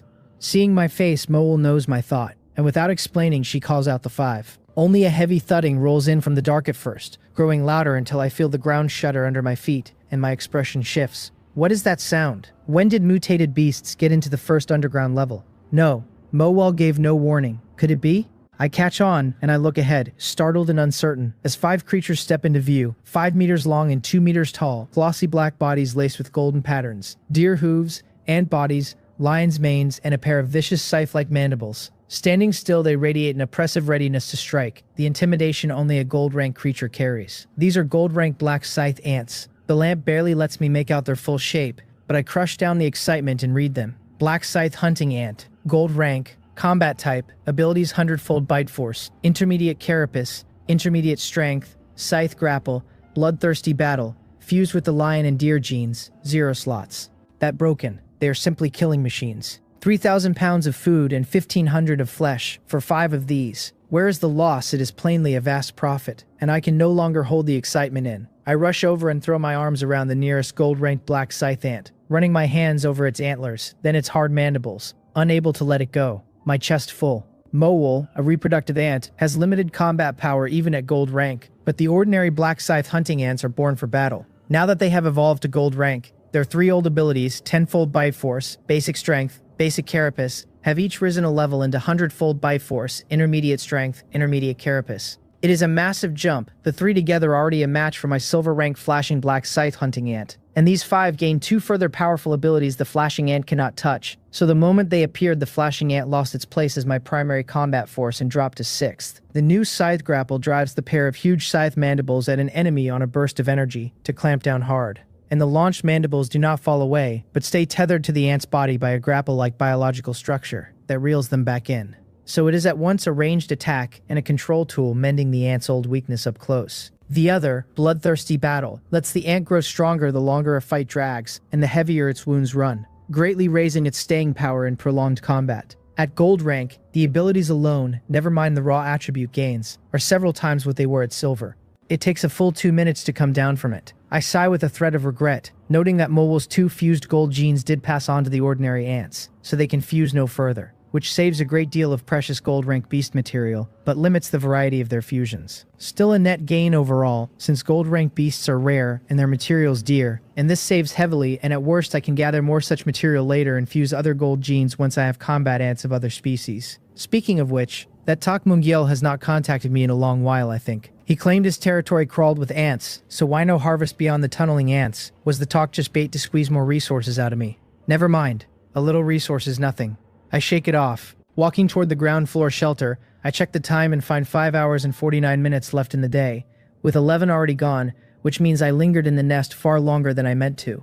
I told Mowol to wake me 5 minutes before dawn, so if there was no slip I actually stayed down here 16 minutes. I shake my head, muttering, wondering how Will and 09 are faring, and whether the plan worked. Will said last night he would set traps in his and 09's territories to lure gold-rank beasts, and 11 minutes into the day he still has not moved. So maybe it failed. He sounded sure, but gold-rank beasts are not like bronze or silver, and there is no telling whether they would take the bait, and even if it fell through, I would understand. If I get it, fortune. If I lose it, fate, I tell myself, ashamed to miss 2 regional first kill rewards. But I made the effort, so success is a joy and failure is fully acceptable. Right then the manual erupts in a string of beeps. I open the friend channel to Will's golden-haired avatar flashing fast, and my lips curve. Speak of the devil, he must have pulled it off. He says our plan worked. Last night he set traps in both 09's territory and his own to lure gold-rank beasts, and the moment day broke he scouted and finally sensed a gold-rank aura on the eastern edge of his land. Just as I thought. With barely 10 minutes of daylight passed, even if a gold-rank beast surfaced in some other survivor's territory in Will's region, they would struggle to finish the kill and steal the first kill reward. So Will's 100 treasures pouch is all but locked in. I tell him to say no more, that I will come over now and help him handle this gold-rank beast. He replies for me to wait a moment since his scouting pet is still combing 09's territory and there will be word soon. So let us confirm our situation before we move. I say that is fine, that a few minutes will not hurt, and the thorough way is better, and I head toward the nest as I wait. Whoever shelter I teleport to, I will need my ants along, and rather than have them climb up before teleporting it, is simpler to teleport straight from the nest. I tell Mowol to leave a few to guard home and gather every combat-ready unit, the 5 gold-rank Black Scythe ants included, to await teleportation. She obeys, assembling the Black Scythe hunting ants, 5 gold-rank Black Scythe hunting ants, and 180 others, formed into a tight circle the exact size of the teleportation array, so that as many cross in one go as possible. I do not wait long. 5 minutes later the manual beeps again, and Will, sounding pained, tells me things are not good. He says we seem to have overdone it, that 2 gold-rank mutated beasts have appeared in 09's territory at once. 2. How? Could one have been native to 09's land and the other drawn in by Will? I am incredulous a moment, then land on that as the likely answer, and instead of nerves a faint smile pulls at me. I look at the 5 gold-rank Black Scythe ants standing before me, my face full of confidence. Overdone it. The bigger the better. I have every reason to be confident. Yesterday a single silver-rank flashing Black Scythe hunting ant cut down 2 gold-rank mutated beasts in a row, and today I command 5 creatures stronger than that. If the food held out, Mowol could breed 1 gold-rank Black Scythe ant per hour, each one carrying 2 gold-rank genes. Even with 2 gold-rank mutated beasts surfacing at once, I have confidence to spare. I send a teleportation request to Will and tell him his territory only holds 1 gold-rank mutated beast, so we should handle this first. Will pushes back, saying we should go to 09's side first and that he will come with me. His own territory has protective measures that slow a gold-rank beast's discovery of his shelter, while 09's land has 2 of them and her means of self-preservation are thin. We deal with hers first, he insists, and I have no objection, since both beasts have to die sooner or later and the order is the only thing in question. I pick up the manual, find 09's avatar in the friend channel, and send a teleportation request. She must be holding her own manual right then, because she approves it almost instantly, and a white teleportation array blooms in my territory. I do not hesitate. I tell Mowol to lead the Black Scythe hunting ants across first, and step into the array last myself, vanishing out of the shelter. Inside 09's shelter, cluttered wall-to-wall with mechanical parts, a white array forms first, and Will teleports over a moment later, the glow under his feet thinning to nothing. He is not carrying yesterday's long-handled battle axe, but a matched pair of axes, black through and through with dark red patterns, the growth-type gold-rank bloodthirsty battle axe I gave him. He takes in 09, a little dazed, dark circles under her eyes from a bad night's sleep, and the worry creasing his brow eases as he breathes out, telling her he is glad she is all right, and asking whether I have arrived. 09 fiddles with her manual and starts to say I just requested a teleportation. But before she can finish, another white array opens in the center of the room, and she says simply that I am here. The 2 of them look over to see giant black ants packed tight, teleporting through the array first, and scattering as they land, their bulk all but filling the cramped shelter. Will warns her that I am sending my whole ant army over, and tells her to open the shelter door fast or the place will burst. And 09 throws it open at once, the big ants finding the exit and pouring out. Group after group teleports in behind them, and in moments there are no fewer than 100. Will has seen my ant army before, so none of this surprises him. But 09 only ever modified the flashing Black Scythe hunting ant and assumed I had few ants that size. And now her eyes go wide watching so many massive Black Scythe hunting ants flood her home. So that is how much power I have been sitting on.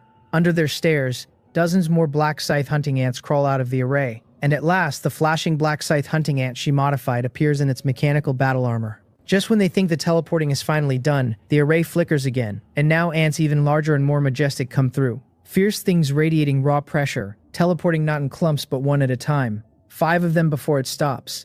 Finally I cross over with Mowol at my side, slender and graceful with that regal air of hers, and the array winks out. Will and 09 are too stunned to speak. Well, most of all, his heart heaviest with shock as he asks me what those ants were, and why he felt such power off them. I smile and tell him they are gold rank ants I cultivated just now, and they should make the fight easier. Gold rank ants. In a single day. Will knows what my ants can do, since yesterday a pack of silver rank ones took down 2 gold rank mutated beasts, so with gold rank ants on the field, surely victory is sealed. He had been a little nervous, bracing for a fight to the death against 2 gold rank mutated beasts at once, and now, learning how far my strength has jumped, he lets out a long relieved breath. Then he asks why, if I can make gold rank ants, I do not simply make more. Do they look like cabbages, churned out on demand? I give a wry smile and tell him it is not that easy, that cultivating a gold rank black scythe hunting ant burns an enormous amount of energy. By pure meat, it takes at least 2,000 pounds of black iron rank flesh, or 500 pounds of bronze grade flesh, and breeding these 5 nearly drained my entire savings. So that is the catch.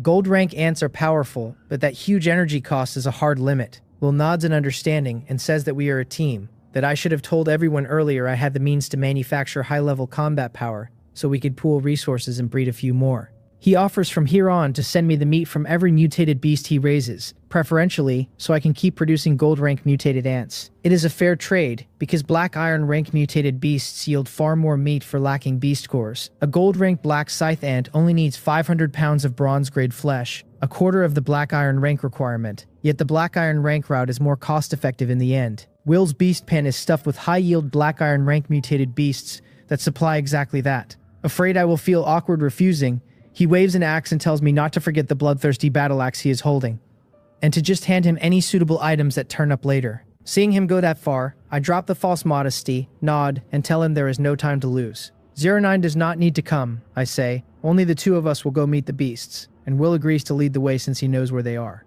09 has no combat power, and on the front line she would only be a burden. I take the ants and follow Will out of the shelter toward the 2 gold rank mutated beasts, and at the entrance 09 stands watching us go, brows drawn, fists clenched. Then she turns to her workbench, picks up her tools, and starts meticulously crafting a brand new energy gun, this set thicker than the one she built for the flashing black scythe hunting ant and bristling with more barrels. She mutters to herself about the body size of those 5 big ants, about their defense seeming to exceed refined iron, deciding to make a few sets of detachable energy guns. She has her pride too, and she would rather pour her value into the team than sit useless. The cold wind howls, piercing. Only 1 day remains until the cold wave lands, and after tomorrow the world enters the calamity state the system announced. The temperature already passed what an ordinary person could endure. Lucky for me, I am no longer ordinary. Rounds of combat and a steady diet of high-quality ingredients have lifted my body well past mortal, and between that and my high-tech assault jacket I feel no cold at all. Will is stranger still, wearing only a single ordinary layer, yet not just unbothered by the chill but visibly radiating heat into the freezing air. One glance and the answer takes shape in my head. His ability ties to beasts and blood, hugely boosting his physique, turning him into a human furnace, so a little cold means nothing to him.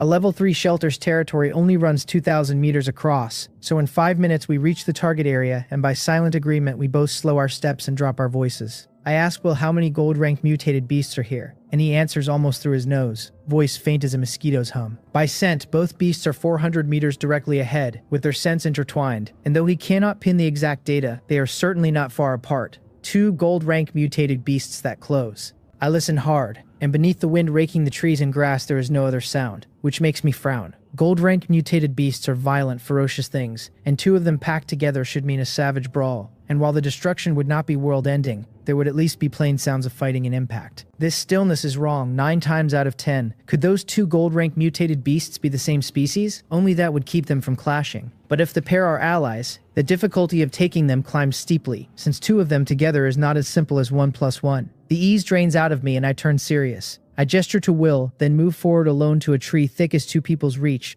around 200 meters from the target, and peer past the trunk with my right eye. My pupils snap tight. Ahead rises a 10-meter earthen mound with a 5-meter cave mouth gaping in the middle, and at the entrance a 4-meter giant bear, pure white, paces back and forth, plainly agitated. Only one. Where is the other? Inside the cave, maybe. I frowned, a guess flashing through me, and golden light flares in my right eye as the giant bear's information surfaces. It is a mutated raging thunder bear, gold rank, and its ability list lands like a hammer. Charge throws its whole strength into ramming an enemy, force reaching 2,000 kilograms. Swipe brings a paw down for 1,000. Roar deters enemies, dropping their resistance by a 5th with a chance to stun.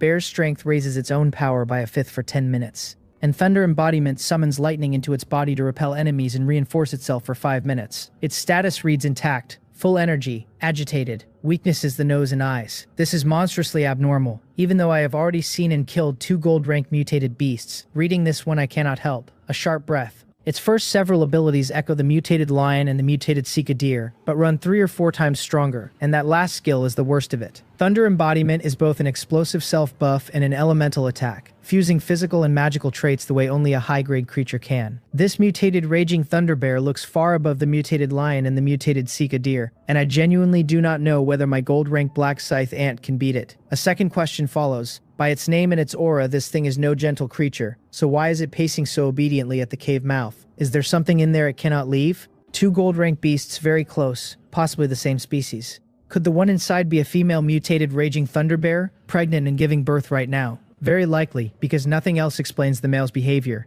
I retreat carefully and lay my guess on Will, who reads the mutated Raging Thunder Bear's information I forward him, and finds it tricky enough that his brow knots tight.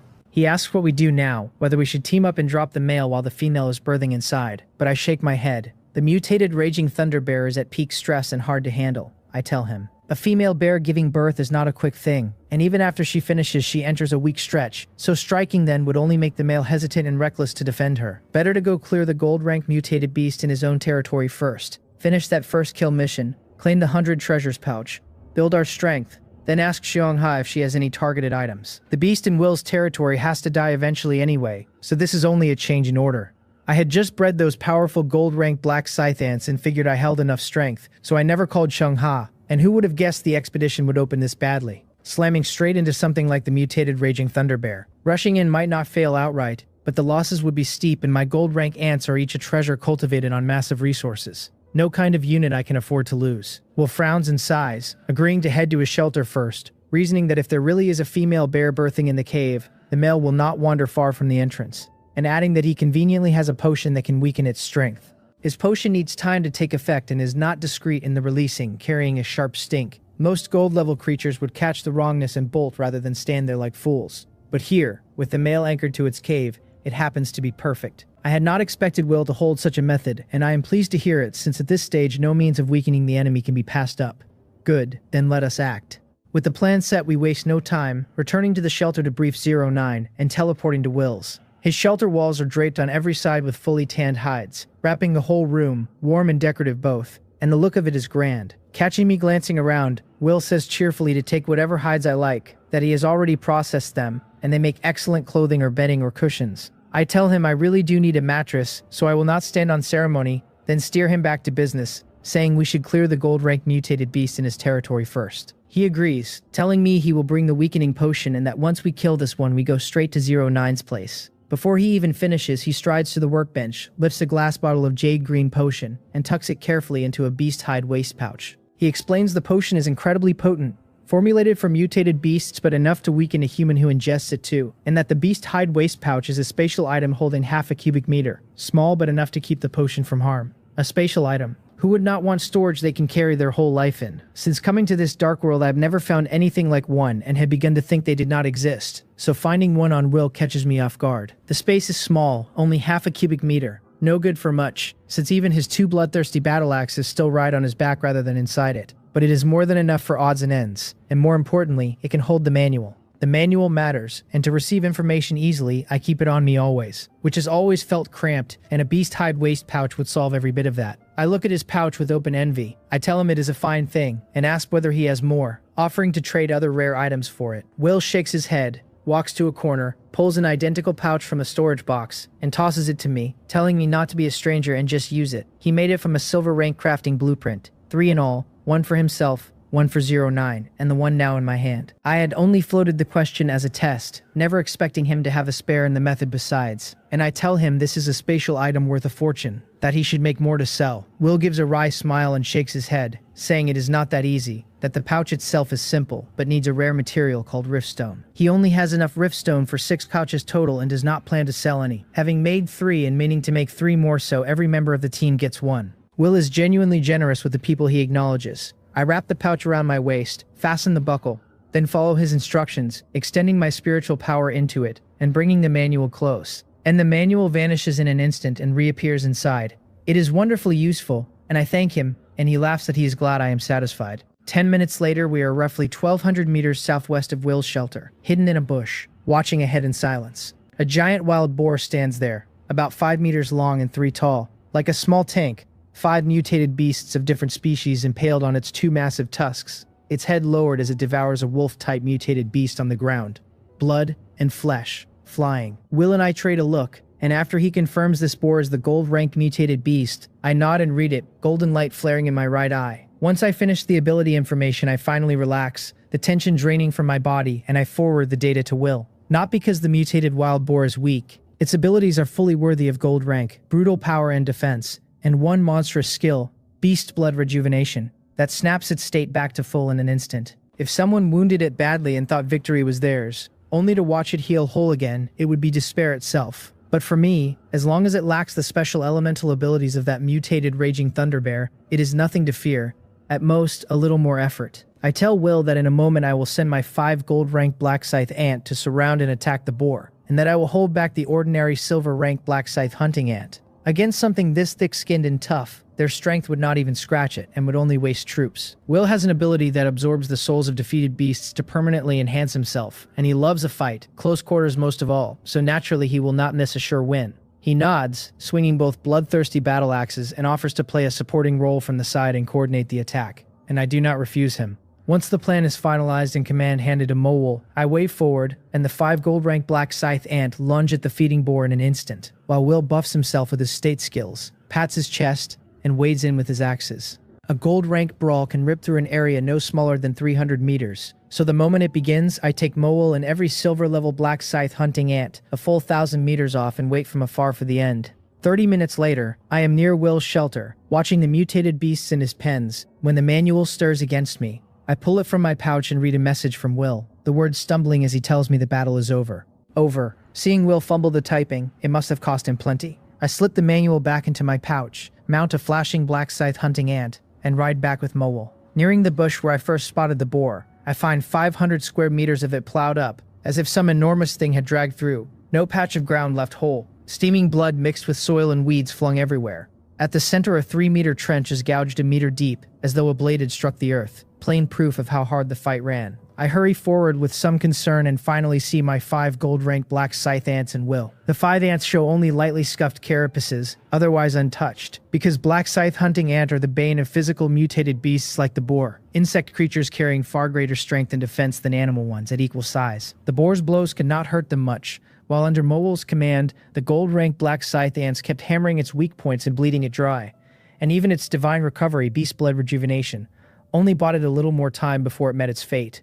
Will, sharpened by the bloodthirsty battle axe and growing stronger the longer he fought, even joined a gold-ranked battle and scored real results without grave injury. He took only minor wounds and some exhaustion, never needing his berserk ability, and can recover 70 or 80% of his combat strength after a short rest. He sits on a felled stump now, panting hard, and at the sight of me his face lights up. He props himself on his axe, sweeps a hand over the pouch at his waist, and a golden light flashes as a golden sachet appears in his rough, large hand. Out of place there, the 100 treasures pouch, the reward for the regional first kill. Will tells me that killing the boar completed his regional first kill quest, and the 100 treasures pouch appeared from thin air, and he urges me to use it fast to support 09. Seeing his impatience, I smile and tell him not to rush, to replenish his stamina first while I explain how the pouch works. I take a fist-sized, dumbbell-shaped yellow fruit from my own pouch and toss it to him. A yellow spirit fruit that quickly restores physical exertion. While I waited, I was not idle. I contacted Chungha and asked her for many useful items to deal with the mutated raging thunder bear, this yellow spirit fruit among them. And now it comes in handy. I explained that when he uses the 100 treasures pouch, 100 gold grade items appear at once, and he has 10 seconds to choose 3. I have an ability that lets me read item information, though the time is so short I can only scan roughly 30 of them, picking the single most valuable item with full certainty, and the other 2 from those 30. Will stuffs his mouth with yellow spirit fruit pulp, cheeks bulging forgetting to chew, and says that is great, that we should start quickly since we still need to get to 09. Why is he so anxious, so worried about her? Probably more than just companions. I tease with a smile, and the speaker has no intent but the listener takes it to heart. Will's expression stiffens. At the time he trusted me but not fully Chang Ha, so he slightly concealed his sibling tie to 09, and now that we are familiar, he does not know how to explain it. Luckily, I said it offhand and read nothing real into it, finding no special bond between the warlike Will and the contrasting little 09. I tell him to relax, that I will move first and he should follow my command, and Will breathes out and opens the pouch. 100 golden light orbs spill out like marbles from a torn bag, bouncing and scattering through the air, and Will stares blankly at a loss, having only heard me describe it before, the sight of it firsthand far heavier than the telling. I, on the other hand, have rich experience. Even before Will opened the pouch, I had already activated my Eye of Delusion breaking and fixed on the air. And before the orbs fully rose and the countdown started, I had locked onto the precious orb threaded with a hint of purple in the gold. As the count reaches the 9th second, before that orb even begins to drift, I reach out and seize the one holding the most valuable item. I have it with plenty of time to spare, and I scan for other high-value orbs. I toss the prize to Mowell beside me, and sweep my golden shimmering Eye of Delusion breaking across the item information one by one. A demon-slaying hammer, a violet sapphire, 100 herbs ointment. Each flashes past as I force my eyes wide and drive my brain to weigh the pros and cons. The seconds bleed away, and as the last 3 approach, my gaze sharpens with resolve and I leap up, both hands shooting out at once to predict the trajectories of 2 orbs, blocking their inevitable paths and clamping both in my grip. With that, I have taken all 3 items alone, and the remaining 97 orbs dissolve in the air. I look at them go with a pang of regret, wishing I could bag every one, but I feared breaking the rules and walking away with nothing, so I made no greedy move. I turned to the stunned Will with a smile and tell him my luck was good this time, that I only needed a few seconds to spot 2 good items, so I simply took them. There was still a little time, but the orbs in the air keep moving, and once you lose sight of one, it is very hard to find again. So rather than chase a better find in 2 or 3 seconds, better to quit well ahead. Picking shells on the beach. Contentment is its own happiness. Will lets out a long breath at the 3 items in my hand, and when he sees me about to examine them, he quickly stops me. He says we should get to 09's territory first so he can set up the weakening potion and let it slowly take effect. Then we can look at the 3 items. I agree it is good enough, and a white light flares, the 2 of us and my ants vanishing from the wrecked bush. 5 minutes later, I reappear in 09's territory, with the ants and Will, less than an hour since we left. Yet in that span, we have already cleared a gold rank mutated beast, opened the 100 treasures pouch, and chosen 3 top-grade gold items. The instant he lands, Will tells me he will go set up the weakening potion, and that I should check whether any of the items can be put to use, then hurries out of the shelter toward the mutated Raging Thunderbear's location. I smile and shake my head at his urgency, and I take the 3 items from my pouch. 09, no longer shy at the mention of items, edges close and asks in a low voice, head bowed, whether any of them are mechanical. I chose the items, so I know exactly what they are, and seeing her eager gaze, I think for a moment and tell her there really is not one. She asks again whether there really is not one, and I tell her again that there is not, that she can look for herself. The first item is a light gold scroll. A migration scroll, gold rank, able to relocate the shelter to a designated location. The effect is heaven-defying. No boost to combat power, but an enormous boost to safety. And even before reading its details, the name alone told me it was extraordinary. So I took it on sight, and now the specifics make me glad I did. Shelters in the dark world are bound to a survivor's whole survival and growth. A survivor is not strictly dependent on a shelter to live. But once one is destroyed, every mission in the dark world goes irrelevant to that survivor.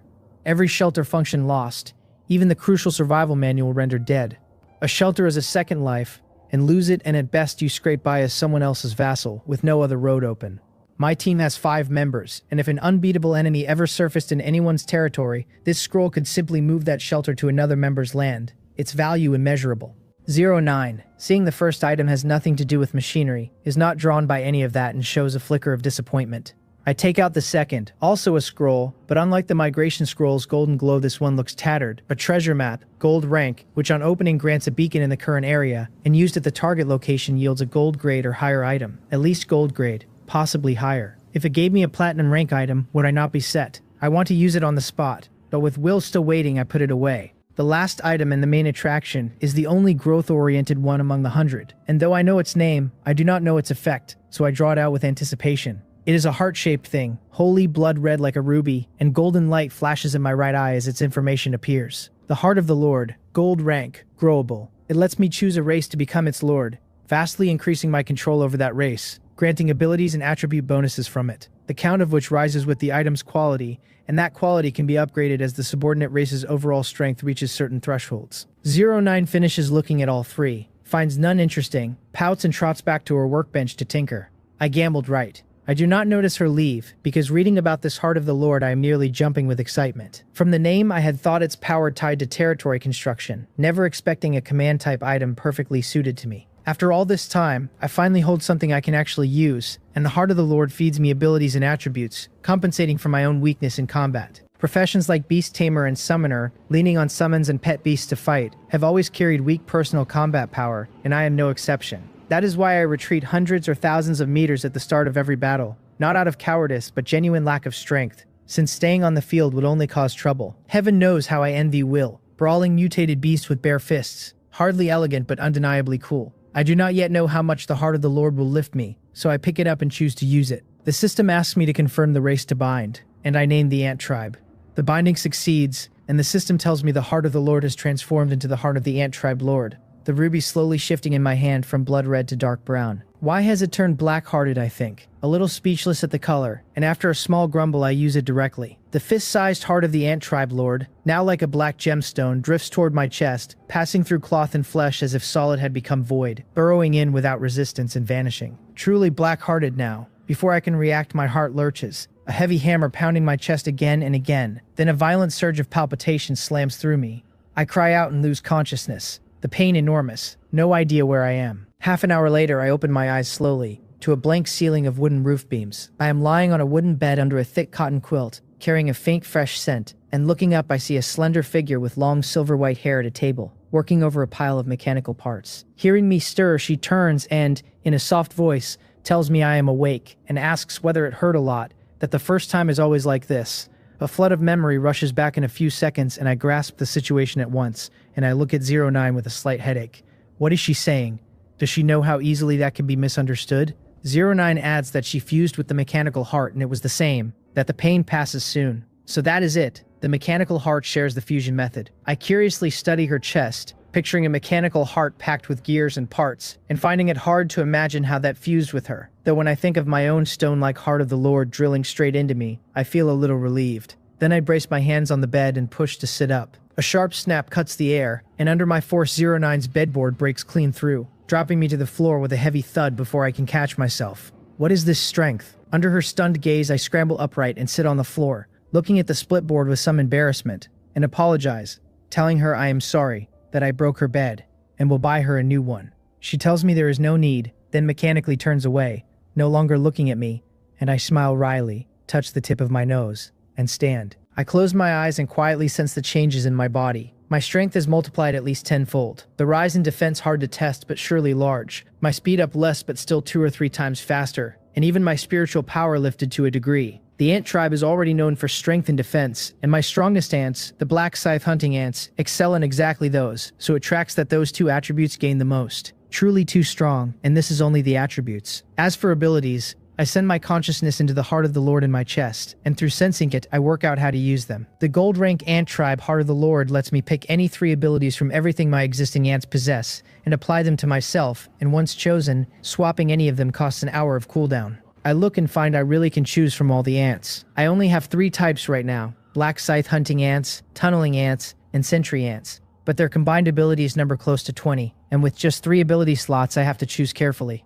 I go through them one by one. The gold rank black scythe hunting ant has the most and the strongest. 100-fold bite force, intermediate carapace, intermediate strength, scythe grapple, and blood-soaked battle. 100-fold bite force I skip, since I lack the huge mandibles and biting people with my mouth is too lame. Intermediate carapace and intermediate strength are both good for raising strength and defense, so they stay in consideration. Scythe grapple lets the ants launch their mandibles to latch onto a target, and for me that would mean launching my teeth, a thought that aches in my jaw and gets dismissed fast. Blood-soaked battle is also good as a backup, but its more wounded equals stronger logic only pays off in a fight to the death, a state I would rather avoid. Then I check the tunneling ants, rapid excavation all-rounder, structural master, and dismiss the lot. Since I do not dig, construction is covered by the tunneling ants themselves, so structural master is useless, and all-rounder needs their physical conditions I do not have. Finally, the flashing sentry ant, with only intermediate scouting and intermediate agility, yet each one useful, especially intermediate agility, which would massively raise my speed. All but a must-have.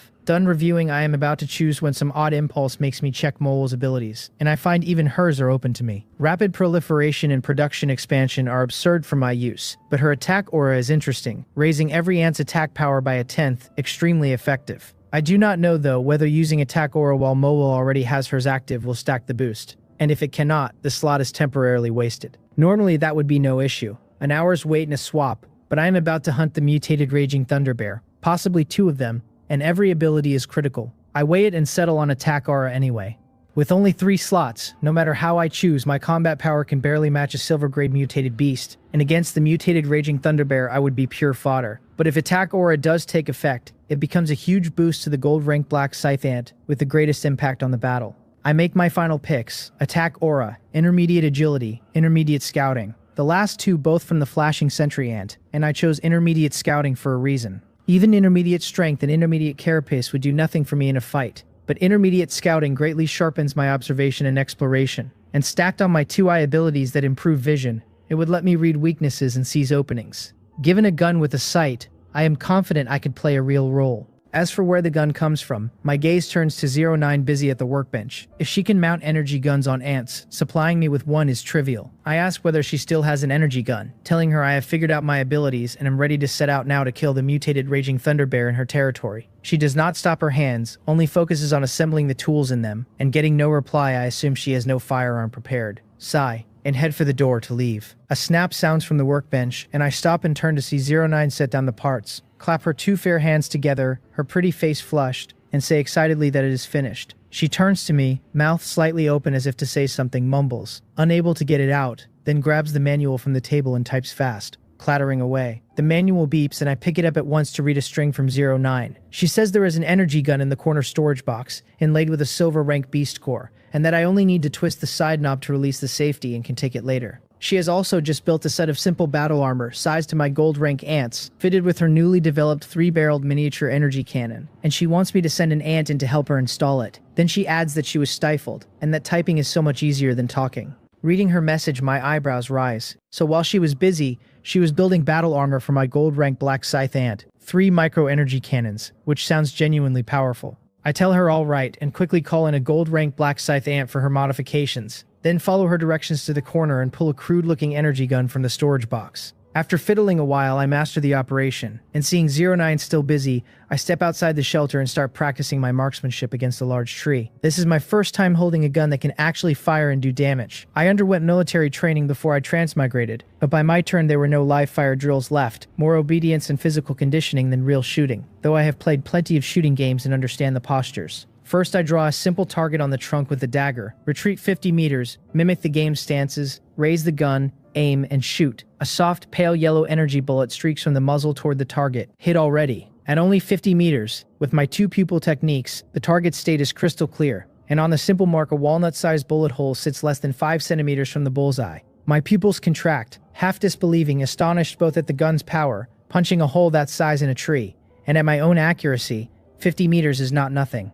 A professionally trained gunman can only guarantee accuracy at 25 meters, and 50 is sharpshooter territory. And this is my very first attempt. I adjust my stance off that first shot and pull the trigger again, and the bullet strikes the bullseye dead center, on the strength of a single correction. I never expected the eye of delusion breaking and the eye of taming to lift my shooting this much.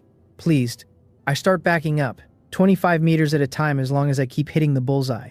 Retreating to 75. 100, 125, and in 5 minutes I am at 300 meters, where I stop. Not because I cannot shoot farther, but because the energy pistol's effective range tops out at 300 meters, which is already enormous, 6 times an ordinary gunpowder pistol's 50-meter reach. After all this practice, the bullseye on the tree thick as 2 people's reach has been shot clean through, and I move left and right drilling motion shooting too. After another 5 minutes, I can keep accurate while moving, and the manual chimes, 09 telling me it is ready. I thank her and tell her I will head out directly, since Will must be getting impatient, and she tells me to go ahead. I do not re-enter the shelter but call out the gold-rank black scythe ant fitted with a 3-barreled energy cannon. A steel giant of a cannon rides its back, the barrel a meter long, thick and heavy enough to chill the spine on sight. The pressure of a thermal weapon nothing like cold steel of swords and spears and staffs. I glance from its cannon to the small pistol in my hand, and feel mine is plainly inferior. Shake my head, and motion the ants to follow me to the battlefield. Mowol, let us go, I tell her, and she answers that she will,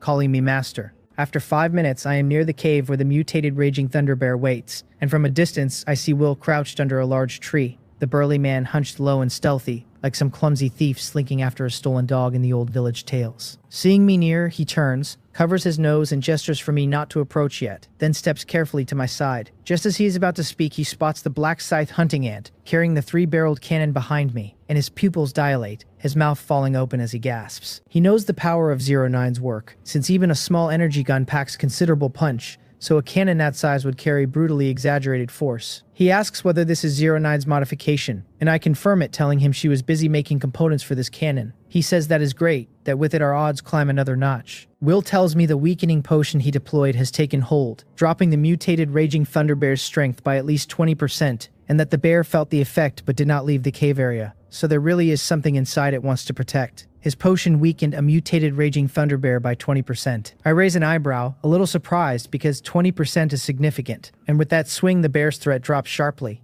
Before, against a full-power mutated raging thunder bear, even a win would have cost us dearly and bled us hard, and now victory is nearly certain. Eager, I quickly ask Will what we are waiting for and push to go straight in, but he tells me not to rush. His potion also affects us and needs another 5 minutes to fully dissipate, and only once we confirm there is no residue do we move. I have no choice but to swallow the excitement, take the wet towel he hands me, cover my mouth and nose, and squat beside him to wait. Time crawls minute by minute, and when 5 pass I look to Will, who lowers his towel, sniffs, and nods, telling me it is ready.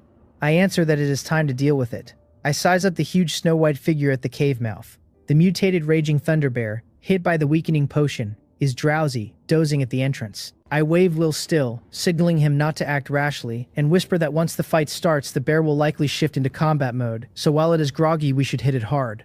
I point to the thick cannon barrel on the modified black scythe hunting ant's back. Will eyes the barrel and nods, and I call the modified ant over, ordering it to strike the bear, which has its back to us as it naps. The ant adjusts its position, bends slightly forward and arches its back, raising the 3-barreled cannon and aiming at the bear's backside, and the 3 silver-rank beast cores on the weapon dim fast as the silver-white beam begins gathering at the muzzles. So slow. I had thought the cannon would work like the gun, aim and fire and done, never expecting a charging process. And I get a bad feeling, sure enough, as the energy converges at the muzzles, a terrifying fluctuation spreads, and the mutated raging thunder bear, only 100 meters off, seems to sense it. It shivers, jolting out of its drowse, about to turn and check. Not good. Seeing it go wrong, I quickly tell Mowal to have the gold-ranked black scythe ant release scythe grapple, and she does not delay a second, instantly commanding the 4 idle gold-ranked black scythe ants to aim and fire the skill together. 4 pairs of huge scythe-shaped mandibles shoot out like 4 enormous scissors, clamping the bear's 2 hind legs before it can turn. 4 long black chains tethering the mandibles back to the ants' mouths as they haul with all their might.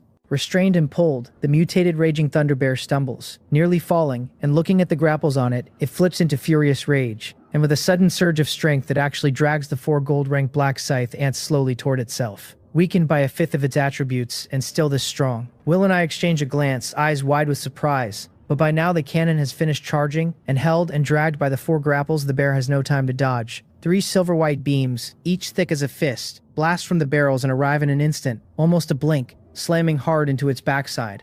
3 crushing impacts ring out, followed by a tragic, miserable roar. The cannon runs on beast cores, not gunpowder, so there is no smoke or dust, and Will and I see the bear's wretched state at once, its fur-protected backside now bloody and mangled under the triple bombardment, half-crouched and trembling. Time to charge, strike while the iron is hot, and Will and I will not miss the opening. The 4 black scythe-hunting ants gripping the bear with scythe grapple retract their grapples, not by releasing the mandibles but by keeping them clamped tight and reeling the black chains in reverse, flinging the 4 ants backward and fast toward the bear. Will charges close behind with both bloodthirsty battle axes, his state skill active, while I retreat another 50 meters, gun in hand, waiting for a chance. The mutated raging thunder bear is severely wounded, but its combat power is still terrifying, not something I can face head-on. In its furious rage, fighting for its life, it props onto its hind legs, pounds its chest fiercely with its forepaws, and roars, blood mist rising as it activates bear's strength, hiking its already terrifying power by 1/5.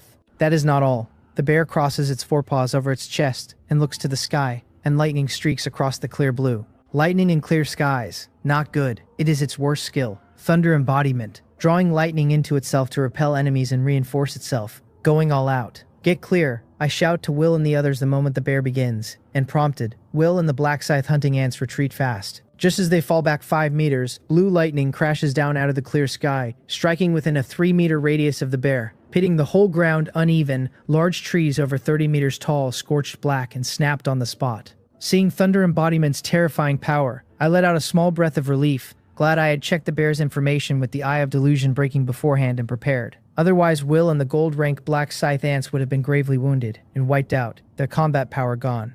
After Thunder Embodiment, the mutated raging thunder bear is wreathed in several blue electric arcs, its blood-red eyes wide, and it roars and charges the retreating black scythe hunting ants and Will. Instead of falling back, they advance to meet it, and the 2 sides clash fiercely. Striking the bear delivers a shock that numbs the body a little, but the intensity is nowhere near the lightning strike, and Will and the ants can bear it, while the bear's condition steadily weakens under its grave wounds in the potion. I take the chance to pull my gun and tag it a few times, and though the gun's hits on its thick fur are like tickling, doing no real damage, my marksmanship is so precise I never aim there, Every shot lands on the already injured, skin-torn, fur-stripped patches, which makes the bear gnash its teeth in hatred. It even endures the ants and will to chase me for a stretch, but with intermediate agility, I run faster than a rabbit, and the severely wounded bear, never built for speed, cannot catch me, while the ants and will steal hits on its backside. After repeated back and forth, the bear's speed drops slower and slower, and it is about to be cut down by the group. Suddenly, another bear's roar comes from the cave, far less imposing than the mutated raging thunder bears, heavy instead with deep fatigue and weakness. Hearing it, Will retreats 2 steps, stops and says in a low voice that it is another mutated raging thunder bear. I nod calmly and come to his side, watching the cave mouth quietly waiting for the owner of the roar to appear. The first bear is already at its last gasp, covered in bloody wounds, lying on the ground barely breathing. We do not wait long. After about 10 seconds, a new mutated raging thunder bear emerges, several sizes smaller than the wounded male, and without his imposing presence, walking slowly and looking very weak. It crawls to the wounded one, glares angrily at Will and me, then lowers its head with a mournful look to lick its companion's wounds. Will tells me this is a female bear and the wounded one is male, that our guess was right and she was giving birth earlier, which is why the male, despite the potion, never left. Will is a thoroughly professional hunter and easily reads the genders and the female's condition. She does not attack us, only lets out occasional mournful roars while ceaselessly licking the male's wounds, and the male, gravely hurt, struggles to prop himself up, and nudges her with his head, seemingly urging her to run and leave him, but she stays unmoved, cleaning his wounds. Looking at the miserable, pitiful pair,